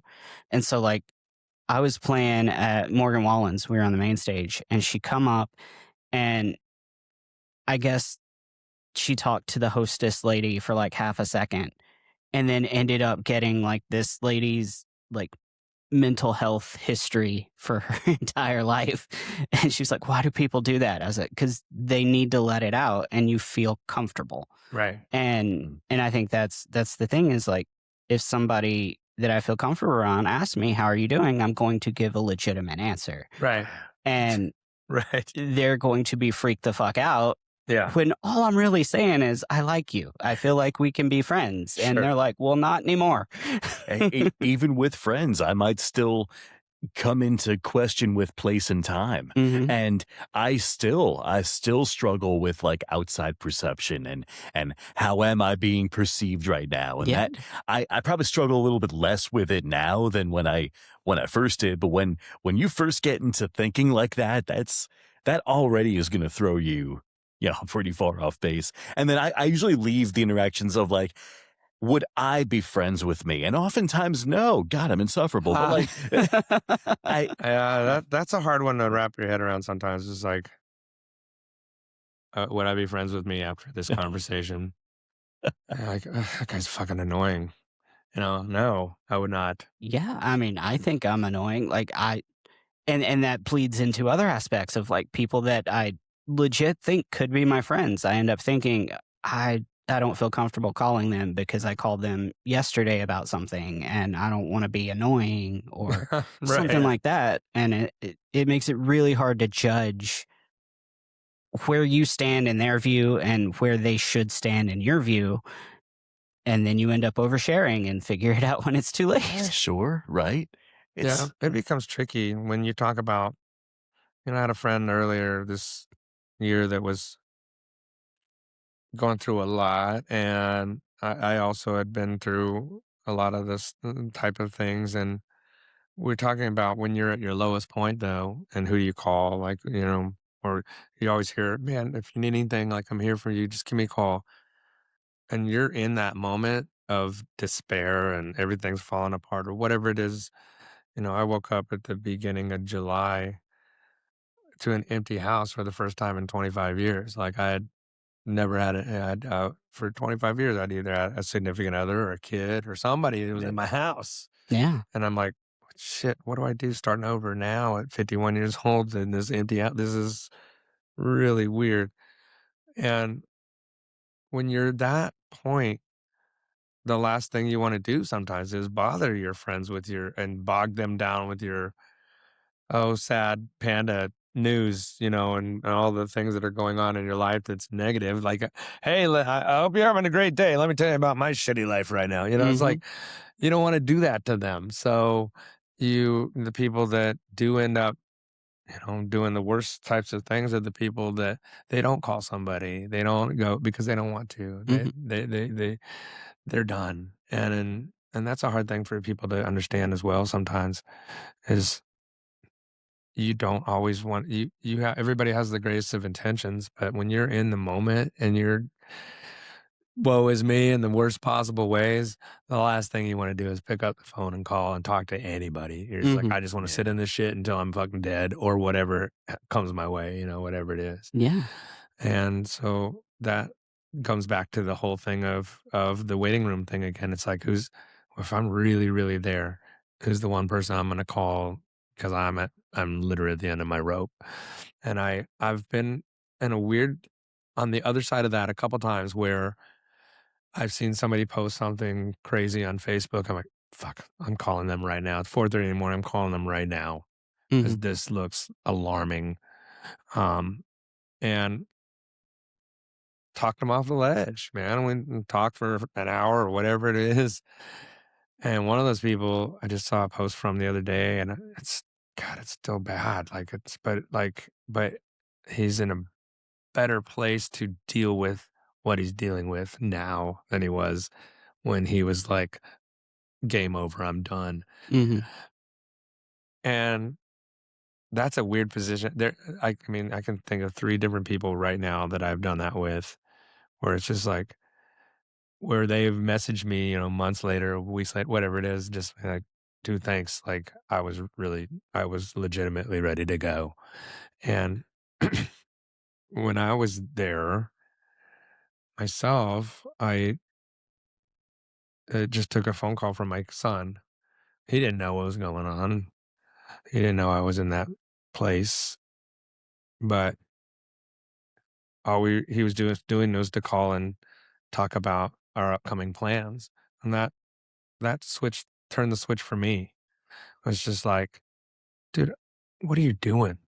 That's you got 4 kids, man. You're not leaving the earth just because life sucks right now. Like, that's dumb. Like, yeah, life sucks right now, but it's going to get better. You're going to work through it. It'll be fine. You got to be here for your kids. You got to watch, try to be alive for Luna, who's 6, to graduate and be there for that stuff. And then I always go back to when I was 17 years old, sitting in my parents' basement. I had a 44 Magnum in my hand with 1 bullet in it, playing Russian roulette. And if that gun would have gone off then, all this cool shit that I've done in my life, I'd have missed all of it. I'm like, don't be an asshole. There's still more cool shit to do. You only get this chance to do it one time. So knock it off. Go get help. And I did, but life's weird, man. And we all have it, our struggles and our things. You just have to lean on your people, lean on the resources that are out there to help you get through whatever it happens to be that you're dealing with. Because if you try to do it by yourself, the end results may not be so great. Well, and going back to something you said earlier, like, you don't see the whole picture when you're in that moment. You see your point of view, and that's it. And it's selfish, dude. You need somebody to pull you back and be like, hey, yes, it is dark and bleak and that looks terrible, but this is 25% of the photo. Yeah. Look at the rest of it. Like, Yeah. there's so much light. Right. You just see the dark spot. And until somebody can do it, and you can't do that for yourself most of the time. You can't pull yourself back far enough to be like, okay, like, I'm lonely, I'm not alone. Right. Yep.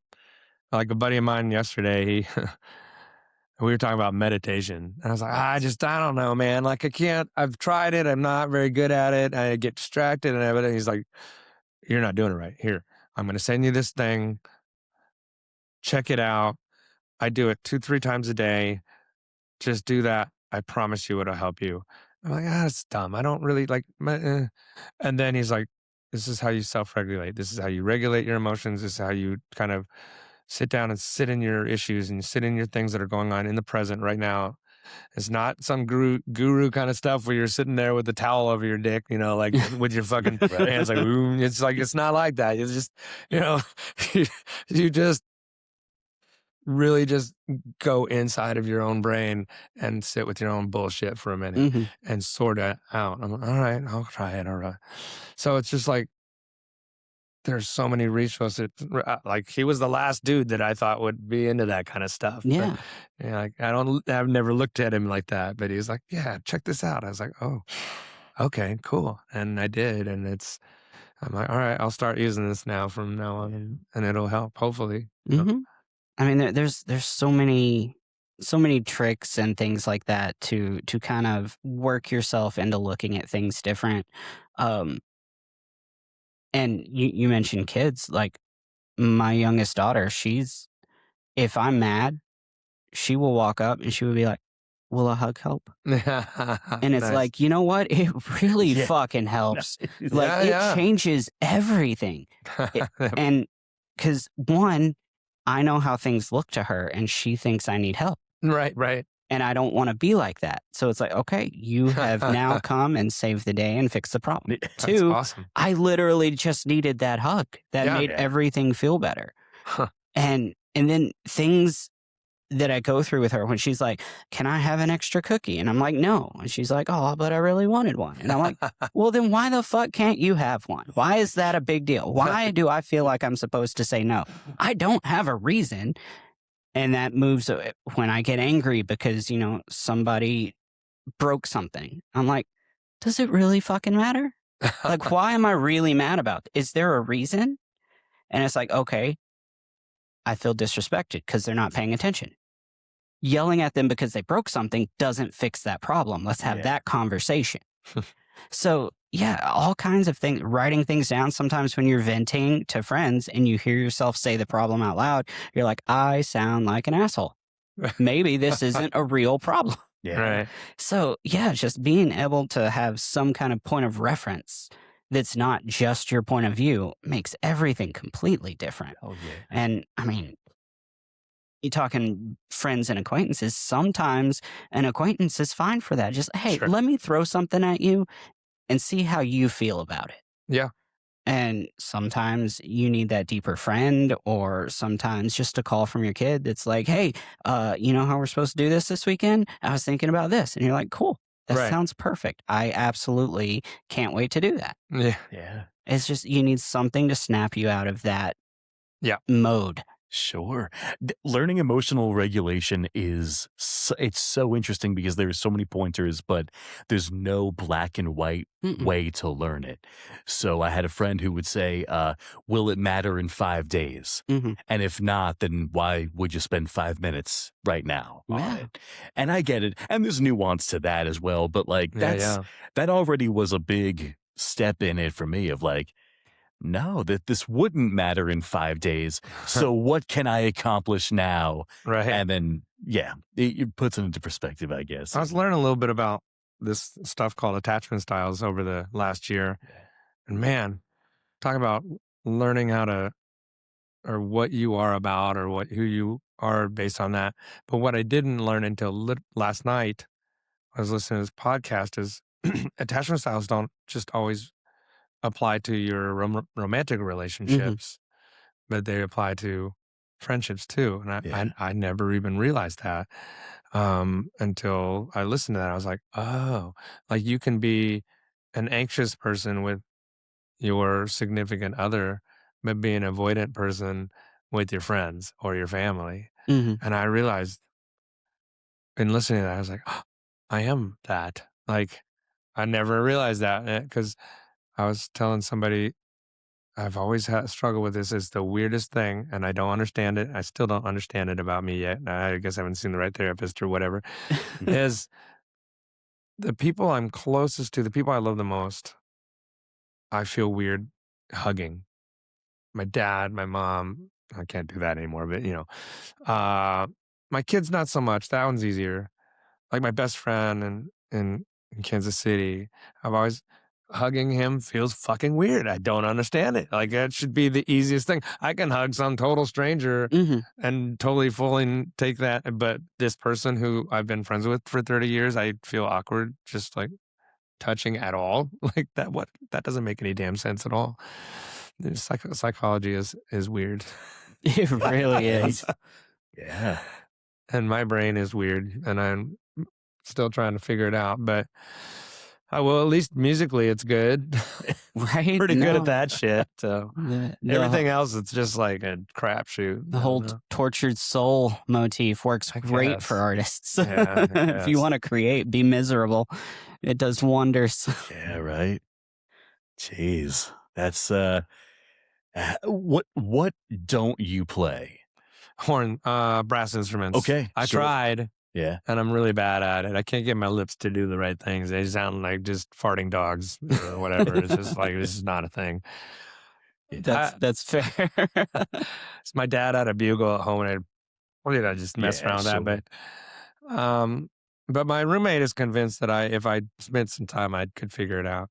If it's got strings, I can usually figure it out. Like I play really shitty violin, All right. and mandolin and things like that. But um, and then I like collecting these weird trinkety instruments that are coming out now. These weird things that you see in the TikTok shop or on Facebook that you're like, those look like toys. I want one of those things.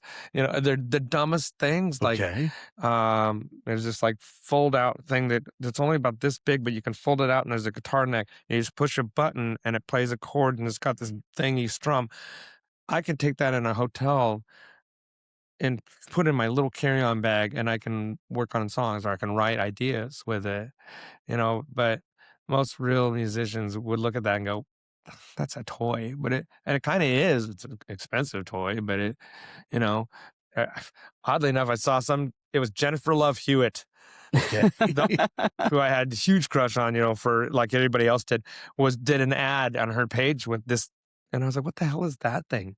And then somebody commented, it's a blah, blah, blah guitar. I went and looked it up and I was like, oh, okay. and I bought one, and Yeah. I've got so many dumb things like that. Like I'm a collector of now Rory Hoffman. I don't know if anybody knows who he is. He's one of the most brilliant musicians on the planet, and he's blind as a bat. He lives here in town. He collects all of these bizarre instruments from all over the world that you can't even pronounce or even fathom what it does by looking at it. And he becomes an expert at every one of them. Wow. It's insane. If you get bored and you want to see something that makes you go, huh? Is just look up Rory Hoffman 12 Days of Christmas. It's the most hilarious thing. And it's and every instrument you're like, I've never heard of that thing ever in my life. And he plays it incredibly, like, because that's what he does. Me, I collect weird, stupid instruments that are, modern and really meant for people that don't play very well. Just because they're weird and interesting, and I know nobody else has one, so I'll buy it just to have it for That's no reason fair. at all. So I've got that weird little guitar thing. I've got a bunch of things like that, or like a melodica, where they have the sounds like a harmonica, but there's a keyboard and a big tube. Yeah. I've got the little stylus beep, beep, beep, beep, like Oh, those piano are fun. thing. Yeah. The dumbest things that you can find on the internet that I can buy and have that nobody like collects dusts at my house because nobody ever is going to use it. But I have tons of things like that. I've been curious, like in the drum world, what is the overhyped piece of gear? And I'm trying to figure out. Like, I'm not huge into the cymbals with holes in them. I get Right. the sound that they deliver. Uh-huh. I don't see it really for myself. So like, but I see the effect of it. The cymbals that are the, what company does it? I don't know, but they're all different colors. So Oh, there's like a yeah. line of purple symbols or a line of blue Yeah. symbols, something like that. And I think there is a I saw Peisty had some purple ones that were really cool. yes, Mhm. yeah, I was like, I want those just because they look cool. yeah. Yeah. That's all. I think it was them, and I think it was a set that I played on, for in a backline situation, and I was not a fan. They were Well, they're coated, so they're going to sound dark. yeah. Typically. Yeah, certainly. So I'm curious, and not in the drum world necessarily, but what are some pieces of gear that you see everybody have right now, but you don't see the hype of it? Oh, interesting. Gosh, I don't know. Right. I'm gonna have to come back to that one. For the most part, I see most things have their legitimate reasons for being there, whether it's amp modeler, guitar stuff. Uh, Gosh, that's a tough question because I feel like there's a practical use for all of it, even the dumbest looking things, right? If you use it in a way that's creative or legitimate. So like for example, here's an example where it works against you.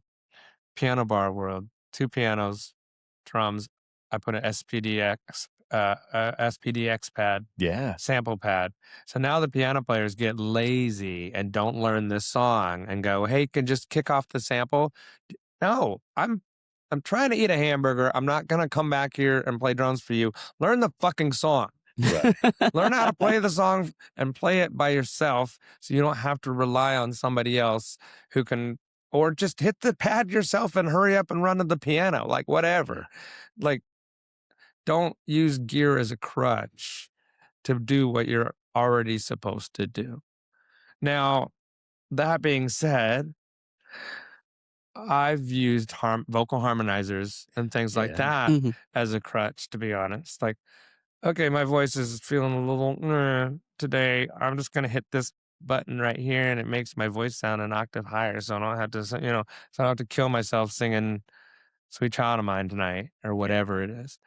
So I'll use things like that as a tool to just help me get through the gig. And in some cases, it's accentuating. In some cases, it's annoying for people. um, but that's an interesting question. I'm gonna have to sit there and ponder that later, and maybe I'll answer it on Facebook and be The like, one "Oh, this piece of gear is annoying," whatever. the one I keep running into that like I keep convincing myself is overhyped but every time I hear it in application, I'm like, no, I need that. And that's a clap stack. See a lot of yeah. those Like guys down there. every Yeah. time I walk into a bar and they're doing like a Morgan Wallen tune or something, and then it gets to that clap, and I'm like, ooh, yeah, I want one. And then I manage to calm myself down later, and it's like, I would only use it a couple of times. It wouldn't be a big deal. Because I've had that, like, I used to set up a whole bunch of like small splash cymbals and stuff. And like, I don't hear those sounds in songs, so I never played them. Right. And if it's set up, I feel like I have to play it. So I'd put it in places it wouldn't work. Right. And so it's just, that doesn't work for me. And I figured clapstack would be the same, but when I hear it, I'm like, ooh, I want that. I want to be able to have that sound. So that's probably in my near future. If I ever do the SPDSX pads, I'm going to get fired. Right. I'm going to have sounds that make me happy, that Well, make everyone else mad. that band that's always on at Tootsie's, he's gone viral in many cases with the stuff that he puts Oh on yeah, that yeah. pad. I would be just like that.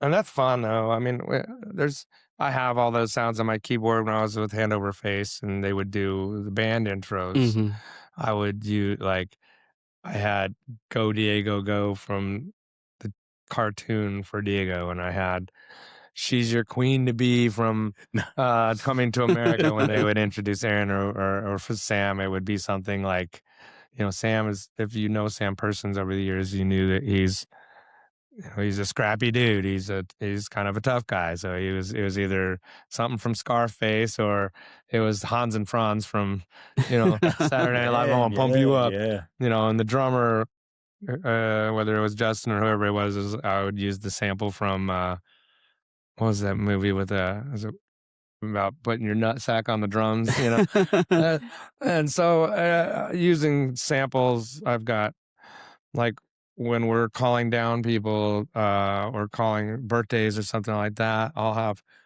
the Price is Right theme. If we're talking about tips, or I have the Jeopardy theme if we're taking too long between songs, and I'm like, I'll just start playing the Jeopardy theme. Like, guys, this is just waiting music until we figure out what the hell we're doing. Yeah. I would absolutely, but That's fun. I would probably be obnoxious about it. Yeah, I'm already obnoxious about it. The only difference between me is I don't have it at a pad to get. I have to literally scroll to a menu to find the sound, and then hurry up and go back to the piano or whatever sound I wasn't doing before. But it's fun. It makes it entertaining for me.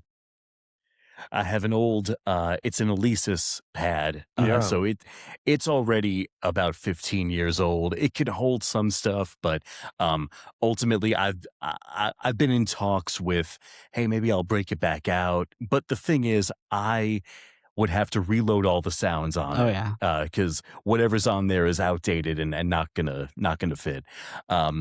It would probably be a lot of memes, like kind of what you're saying, and I don't think in the shows I play they would really add to anything.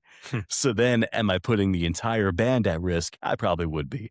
And then, it's just a lot. It's just an extra thing to bring. Yeah. And that's what stopped me from doing a lot of video stuff on Broadway. Is just another thing to bring. Right. What am I going to do? Get an iRig sort of thing? A thing with cables? Are you kidding me? And another bag? Really?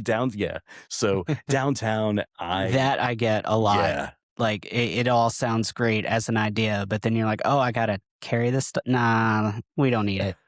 It's amazing how much you don't need.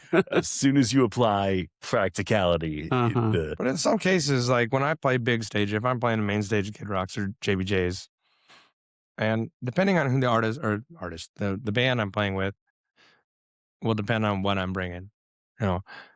So if I'm playing with a high profile band, I'm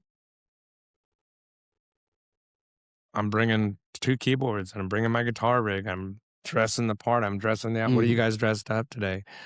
Oh, okay. All right. Let me break out my super shiny this and that and the other and make it look good too. That's the other thing about Broadway that's interesting, and that's just not even Broadway. It's everywhere. where there's so many bands that you'll see that, and including mine sometimes. I'm that way on Monday, Tuesday, Wednesday, where I just look like I just came off my other job just to come play, you know? And so it was something fun about, I keep going back to one of the other bands I was with is just every day, what's the color today? Red. Okay, cool. We're all had some sort of uniformity that Hmm. was going on. And I love that. I love, because back in the late 90s, early 2000s, I was in a funk band for 8 years. We all were, it's all black guys except for me, and they're all twice my age, and we're all wearing the same suit, Yeah. it was cool. We looked badass. Yeah. And there's something to be said about image too Hmm. that has kind of gotten lost because we look at Broadway so much as it's just our job.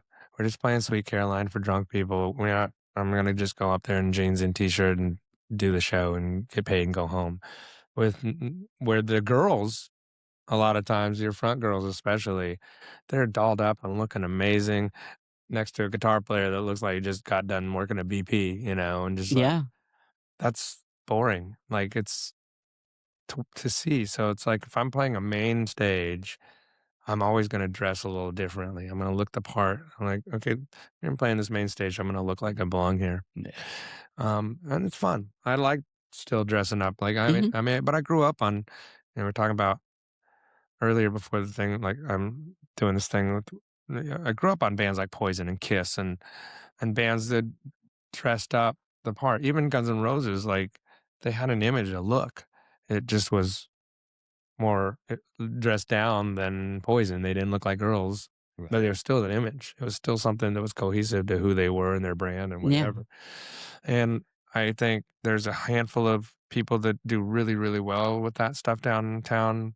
But most of them, we just kind of show up, look like we do that day. Hmm. And I mean, I'm guilty of it too. Like or I'll show up sometimes to the Kid Rock's gig. I'm like, sorry, girls, I feel so underdressed. You guys look amazing. I'm sorry. I should have, next time, if you're going to dress up like you are tonight, let me know so I can like not look so frumpy.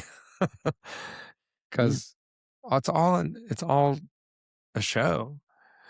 And I was talking to somebody earlier this week about that as like, and she was like, the director or one of the bookers at the club was like, your it doesn't matter how good you guys sound, like in terms of having a keyboard player to play the keyboard parts or having all of the instruments that make it sound like the record. We're going back to you guys are just entertaining, be energetic, be Hmm. fun. That's what keeps your audience. The audience doesn't care, oh, the guitar player is playing separate ways on a guitar instead of a keyboard. They Yeah. don't care. They just go, oh, I love this song and give you money. Yeah. Right. So but then I was like, but what if it's both? Like show up and look great, but also sound great and have all the sounds. Then you're like this unstoppable thing. Like Yeah. you have all the sound, you sound amazing, you look amazing, you're entertaining, you have the entire package going on.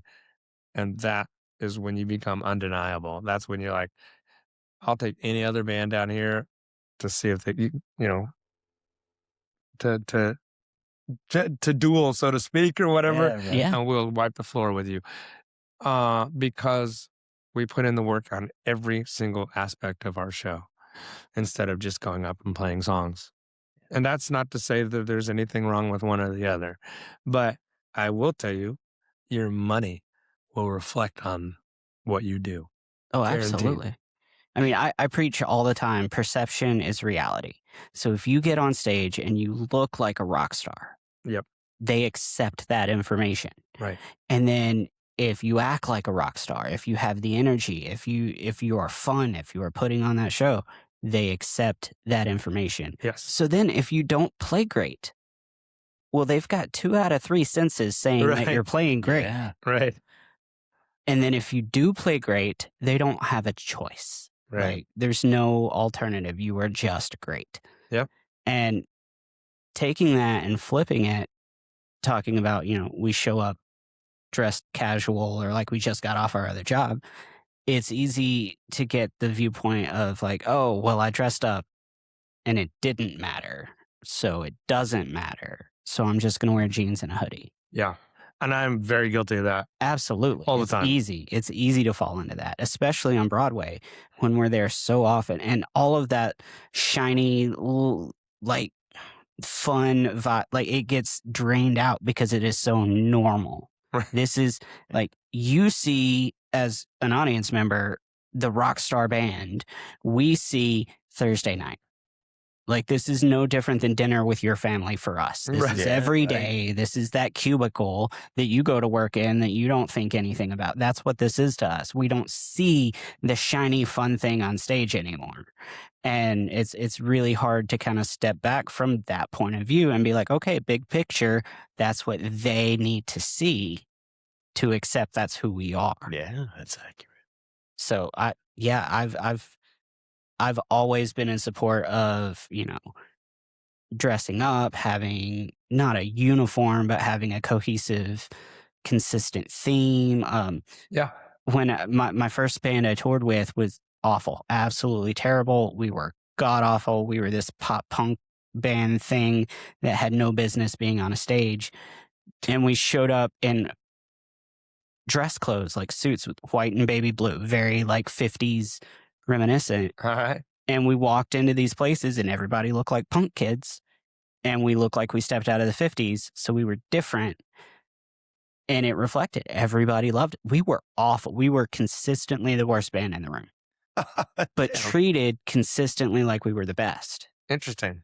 And All right. it was because we acted the part. We Yeah. played we looked the part. And I mean, we didn't play the show like we were the worst band. We were giving it 100% like we were God's gift to music. And they were like, okay, cool. I'm in. I'll buy that. Yeah. All right. So yeah, perception goes a long way. Yeah, very So much. yeah, that's going to be my challenge to any musicians listening is like, try it next month, dress up, be extra. Yeah. Just try it for a month and then go Not back just the front and girls, see what happens. everybody. See how like move a little bit more. I mean, shit, I spent probably over $1,000 on clothes Oh, I'm sure. a couple of years ago, just because I was in this band that we were changing outfits every day and all that stuff. And now that I'm not in that band, I was like, well, shit, what am I going to do with all these clothes? Well, I still have my touring bands Mhm. with Vixen and now with Rocket Mafia. And they totally encourage me to wear those things. So I do. So now I have those stages to wear them, and that's fine. And it's funny because I'm in a band with a dude from Poison, which is insane in the first place. But secondly, like I showed up the last 2 gigs I played with him, and Ricky's like, "How are you going to outdress me?" And I was like, "I don't know. Yeah, It's right. not my fault you didn't step up to the plate today." You know? Do you not have a pants girl? I have a pants girl. That's right. Yeah, that was my favorite about the first episode. We spent so much time talking about your pants and your friend that made your pants. Yeah. Well, You have now. awesome pants. Well, here's the thing about those pants is this year on the Monsters of Rock cruise, I am one of the runway models for those pants. It's Right. me and fucking David Ellison from Megadeth. Nice. And I don't know who else is going to be on it. That's hilarious. I'm like, really? I'm short, first of all. She's like, so I'm short too. I was like, you got a point. So yeah, it'll be hilarious and awkward, but it'll be fun. Man, awkward is a theme in our lives. I like everything I do, I feel is awkward. Right. Oh man. How are the cruises for you though? They're great. I've got 6 of them this year, I Nice. believe. And they're all over the place. So I always consistently, there's 3 of them that I do every year. One's called Cruise to the Edge, which is coming up next month. Nice. I think That's the prog one, That's right? all prog Yeah, rock. Nice. and stuff. So it's like, it's where you can listen to all the time signatures you want in 1 week. And a lot of times there's so many heroes like Simon Phillips and Mike Portnoy and like just some of the greatest drummers in the universe. That's where I met Guthrie Govan, Marco Miniman, like just otherworldly players. Yeah. And I've loved the prog rock stuff since I was a kid, so I love that. Um, I do Monsters of Rock, which is all the 80s hair metal bands. And there's one called On the Blue, which is a little more, they like to use the word yacht rock, which is definitely some of those bands like Ambrosia plays on there. Oh, cool. But there's also a lot of early, it's originally a Moody Blues Cruise. And since that band broke up, it's just called On the Blue now. And it's always featuring Justin Hayward from Moody Blues. Nice. He's the main guy. But then there's Alan Parsons Project, or there's the Zombies, which is, you know, like the 50, like you get to see, it's like being seeing Ron Argent live, you know, playing Hold Your Head Up with the Zombies, or She's Not There, like those Yeah. timeless 50s, 60s songs is really cool. I'm doing the Creed cruise this year for the first time, Nice. and then I'm doing the Chris Jericho wrestling cruise for the first time this year. Okay. So Yes. where they put a full-on wrestling match in the theater, like on this cruise, like it's insane. Great. So I'm excited for this year. It'll be some fun experiences. And there's no better place to network than on a big ass boat where you cannot go anywhere for 5 days. Yeah. So you're gonna run into this person or that person, most likely at least once, sometimes numerous times, and then that's where you, hey, what are you doing today for lunch? Let's go over to the cafeteria real quick and talk shop a little, exchange info. Okay, Yeah, right. cool. And then next thing you know, you're in a call 6 months later. Hey, I need you to play keys on this song. Cool. Buck Cherry or whoever band, you know, Right. like, Right. all right, sweet. So the networking is invaluable on those things. You mentioned being shy off stage. What do you do to get around that for the networking? So you're sitting at home and you're like, man, I need to go network today. I obviously don't want to. What do you do to get yourself out the door? I send a text message to who I want to network with and go, hey, what do you, in fact, I did it earlier today. I was like, what's your day? What's your week look like next week? Um, let's grab lunch or dinner one of those days. You pick the time, you pick the place, I buy. And if they get back to me, then I have to get my ass out of the house and go. That's fair. Yeah. That's fair. Some of them don't get back to me, and that's fine. But I shot my shot, so to speak, right? Right. But I'd say 90% of them do, and we work it out. That's what I said. If it's work or food, they'll show up. Yeah, and that's also that it forces you to have a conversation, whether you want to or not. You gotta be there, you gotta do it. Is that same conversation gonna happen when I'm arriving at Kid Rocks and they're leaving? No. Yeah. You have 5 minutes maybe to, hey, how you doing? Okay, cool. All right, see ya. Have a good gig. Bye. That's it. Mhm. You know, so the only way that I'm going to be able to network on a further level, and some of these people are people I've known for years, but I'm like, shit, I've never, like, I'm playing with Trevor Finley tonight I've known that guy I've never played with him. Wow. Like 2 weeks ago was the week of playing with people that I've known for years, but never done a gig with. So, you know, that was really fun. I got to finally play with Brandon Roberts, who I've known for 10 years and never done a gig with. Mhm. And I had a blast, you know, finally got to play with him and stuff like that. Um, that's the easiest way for me, other than Facebook and stuff. But that's not personal, you know. Yeah. So as far as being in a room, same thing, honestly.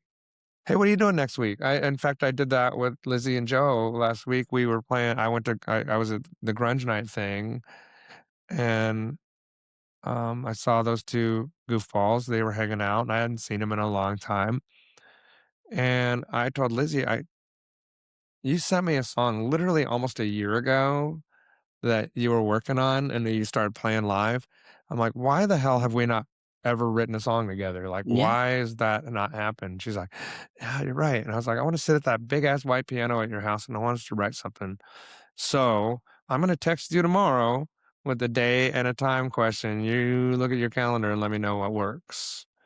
And that was it. Like, if, as far as the shyness goes, if you want something, you just kind of have to try. Mhm. because you ain't gonna get it if you don't ask. Oh, absolutely. So it's just like, oh, what are they gonna say? No? Okay, cool, thanks. It That's was it. already a no. Yeah. Or they're gonna be like, yeah, sure. Like, I look at the people that have played my Rare Hair shows in the last 10 years. It blows my mind. And that was only because I had the balls to just go, hey, you want to do this? That's it. That's all I did. I sent a text message or an email like, hey, I've got this thing. It's a charity show. It's really cool. And, you want to do it? Yeah. I mean, I had Corey Glover from Living Color fly here from New York last month to play Mhm. my show. Yeah. I didn't pay him anything. I paid for his hotel and his expenses, and that was it.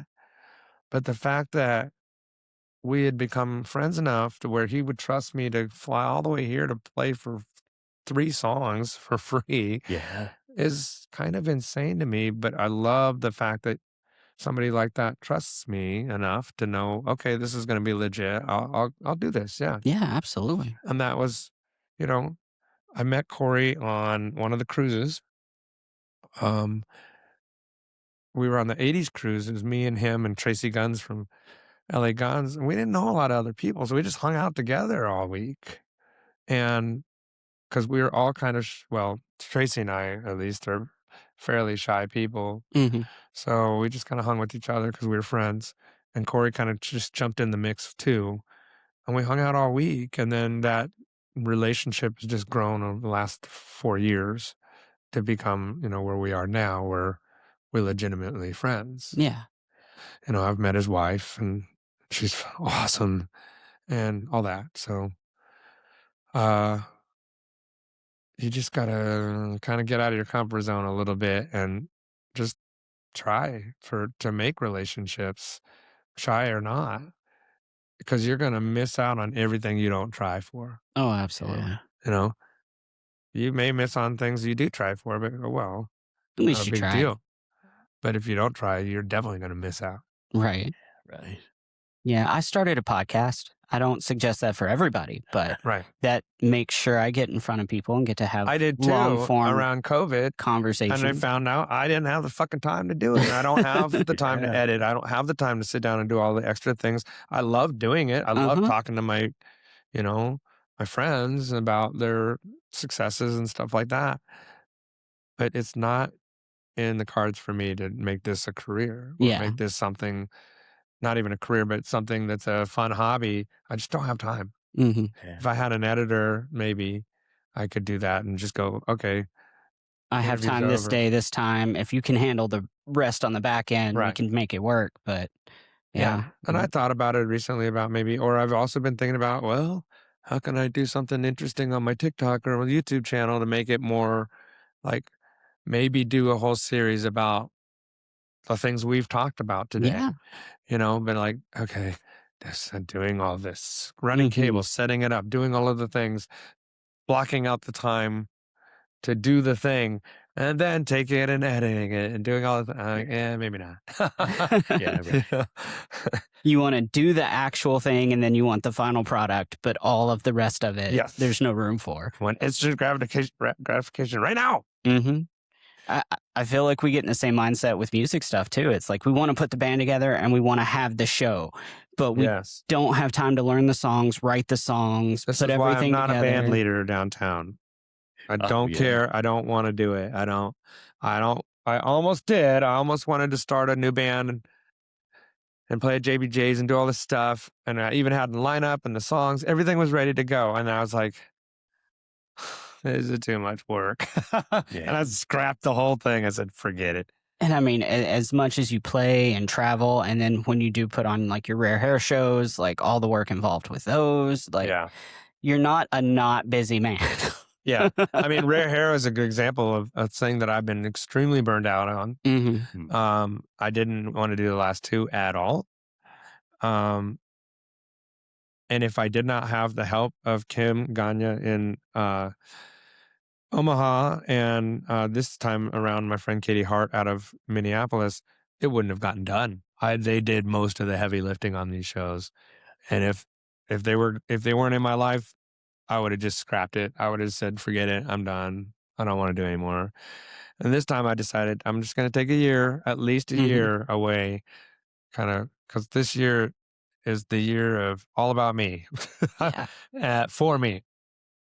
I'm a lot of self improvement things and a lot of things just in my personal life that I want to tackle to hopefully better my overall life later, right? Which will permeate into rare hair and everything else. Hmm. It also gives me an opportunity to go, okay, this isn't working, this isn't working, this isn't working. Rare hair is awesome, except for nobody knows what the hell it is in Nashville.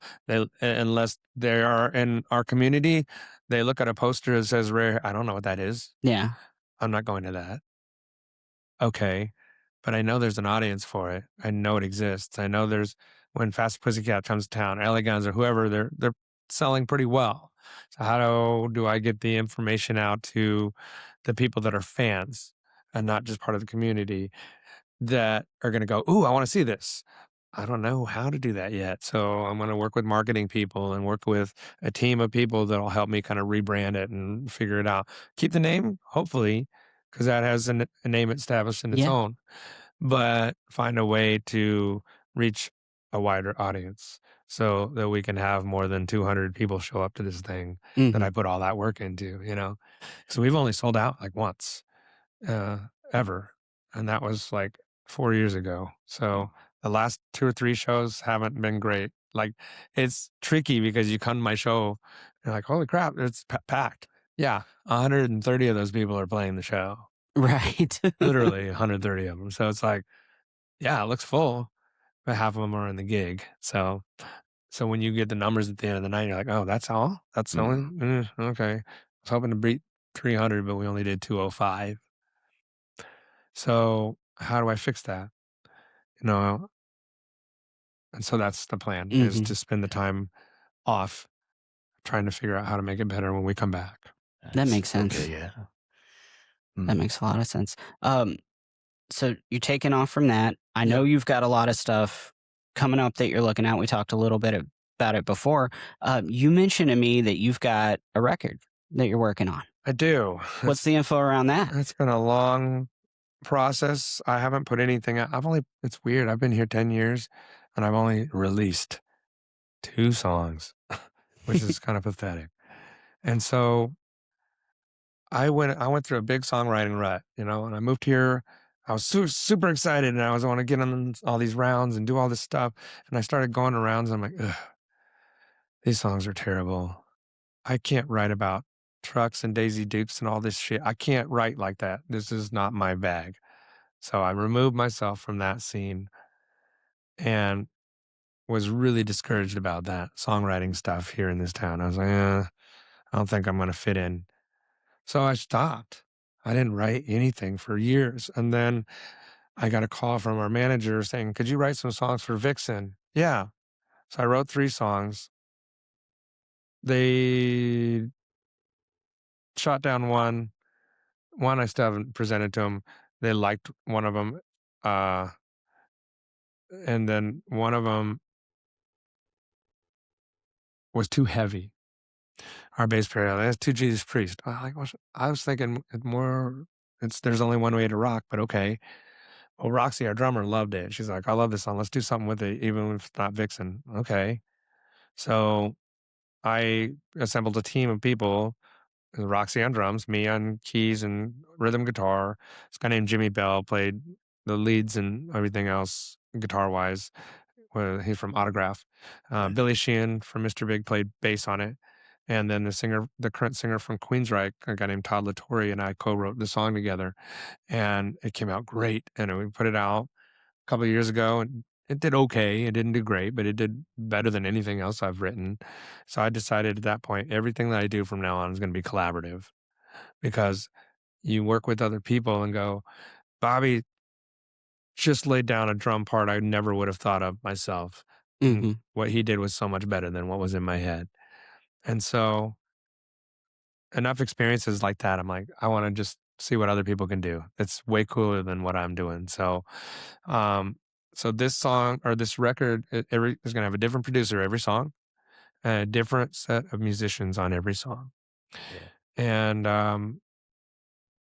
it's a weird record. It's a lot. It's going to be very long because between songs, there's going to be instrumental, musical, piano, or keyboard ish interludes between each song that lead, and it's kind of conceptual. And I'm just going to try to knock out a song a month. So right now I'm in the middle of uh, uh, wrapping up a song that I started recording with a guy months ago, and we kind of left off. I didn't love everything there, so I decided to just get in the studio. James Cook, who played bass for Luke Bryan for a million years, and now he's just kind of doing his own thing.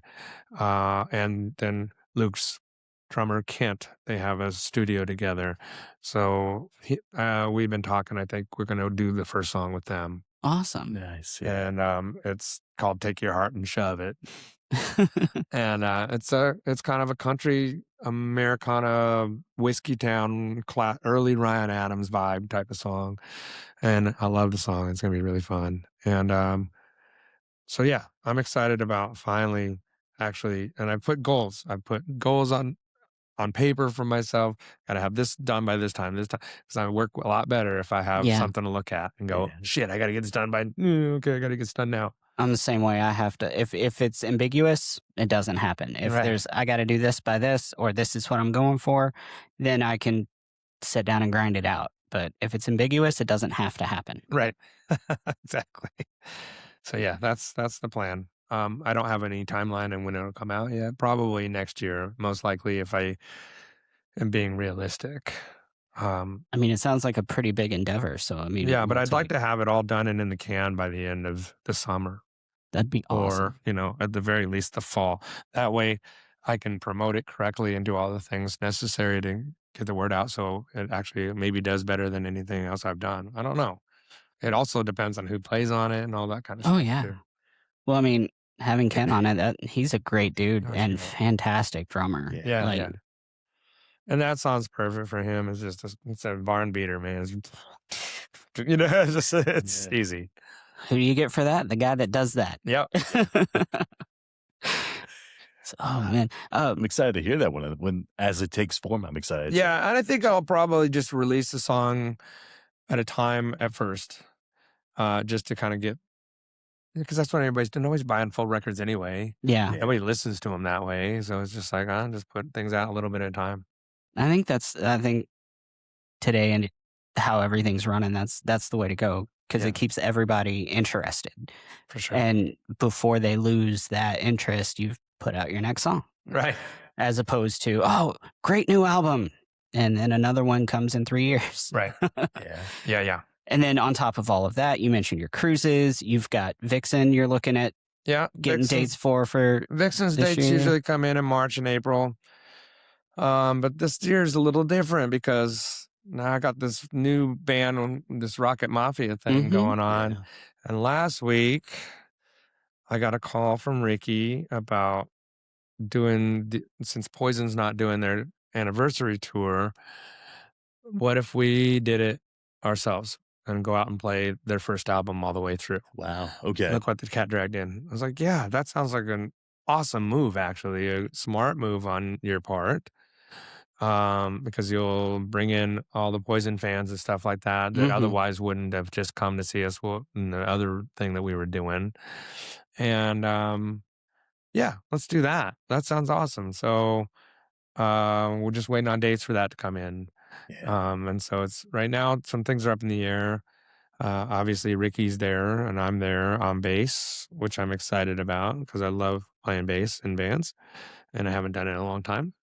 The guitar player part's up in the air right now. We still have Brandon Gibbs singing and playing guitar, but our original guitar player, Mick, he rejoined the Bullet Boys, Okay. and they're going to be very busy this year, most likely, because it's all original lineup. So the idea of overlapping was kind of made Ricky a little nervous. So I think we're not sure if he's going to be on that for sure or not. And then we reached out to Jeremy Asbrock from here, who played with Ace Frehley's band, and Jeremy's kind of gotten himself busy too this year. So with some other things, he's out with John Corabi this this spring, and so he may not be able to do it all as well. So we're kind of trying to figure out what we're going to do there still, and then once we have it all, it's game on. But he put the press release out yesterday or 2 days ago, and that's all that's in my newsfeed on social media is Poison stuff and the whole Brett and Ricky thing, which I'm like, I'm staying out of that. I have nothing to do with that at all. I just work here. So Just tell me when to show up, what songs to learn, and where, what time to be there, and I'll be there. Which pants you want me to wear? He don't know. He don't tell me what pants. I just show up and go, I'm going to outpants you today and tomorrow and the next day. He says, you tell me the location, the song, the time. Yeah. I pick the pants. That's right. Oh, that would be a great album name. I Pick the Pants. Jesus. This is amazing. Well, it's getting a little late, and we've I think gone forever. Sorry to take up. No, it's been fantastic, and man, I could sit and listen to you all day, like everything, all your stories. Well, that's nice. All Some the people name are dropping. tired of hearing me talk right now. So no, you are welcome on this podcast anytime. Just hit me up, like anything we can do. Anything you want to talk about, any friends you want to have on, just shoot me a message. We'll make it happen. Consider us a tool that you can use. Yeah, absolutely. You are more than welcome. That being said, where can people find you to keep up with tour dates and everything else you got going on? Right now it's just my Facebook, to be honest. That's the best place. And I'm even terrible about putting stuff out in there sometimes. I mean, if you're in Nashville, Sundays 6 to 10, and Monday, Tuesday, Wednesday, 10 to close at Kid Rock's on the Roof. Consistently there every week. Wednesdays, I actually do a double at Kid Rock. So I play with a guy named Rod Jensen from 6 to 10, and then I play with my other band, 10 to close. Thursdays, I usually have off unless I pick up a sub gig for somebody. And then Fridays and Saturdays, I'm at Chiefs on second floor if I'm home, and if I'm booked doing the dueling piano thing, or I'm subbing with different various bands like Gabe Page's band or whoever, nice. Whoever calls. Yeah. So like next weekend, I'm wide open. So if anybody, by the time this airs, that's not going to be relevant. But like I am looking for something next weekend, and then or I'm on the road with one of the other bands. So that's pretty much my schedule all the time, pretty consistently. If you're a rocker and you're expecting to hear like rock and metal, don't come to Kid Rock's because we don't play that shit, right? But if you like Madonna and you like Lady Gaga and Bruno Mars and stuff to dance to, bring all your friends in your dancing shoes because that's what we do in that band, right? But again, it gets me out of the pigeonhole of being the rock guy, right? Yeah. But I love being a rock guy too. I mean, it's fine. My time with a lot of my prior bands were a blast, but it's refreshing to just do some, like, all right, all you country guys that are downtown that are needing a sub, especially on bass or keys, give me a call. Because I do like playing country, contrary to popular opinion. I actually enjoy it. And now I don't have my kids living with me. I don't have things to tie me to, oh, sorry, I can't do that because I got to go pick up my son from school or whatever. So I can take a 2 to 6 or a 6 to 10 all the time. And I'm happy to do it and turn things into doubles if I'm not super busy. And I'd love to play, Keith Urban or Dwight Yoakam with y'all. Absolutely. Brian, where can they find you? Sure. Brian Morelli Music, Morelli, Instagram and TikTok. And this was a blast. Tyson, thank you so much once again. Thanks for having me again. I am at Story of Bob or Story of Bob Music everywhere. You can also follow the podcast everywhere, just Nashville for Nobodies. We have the YouTube channel up now. We have a couple of videos and several shorts up now, and this one will join it very, very soon. If you want to reach out, if you have any comments, questions, concerns, queries, qualms, quips, whatever, feel free. We'd love to hear from you and chat with you. If you want to be a guest on the podcast, send me some info. Let's hook up and figure out what we can chat about, and we will get it rolling. That sounds good. All right, man. Well, with all of that being said, we will see you next time.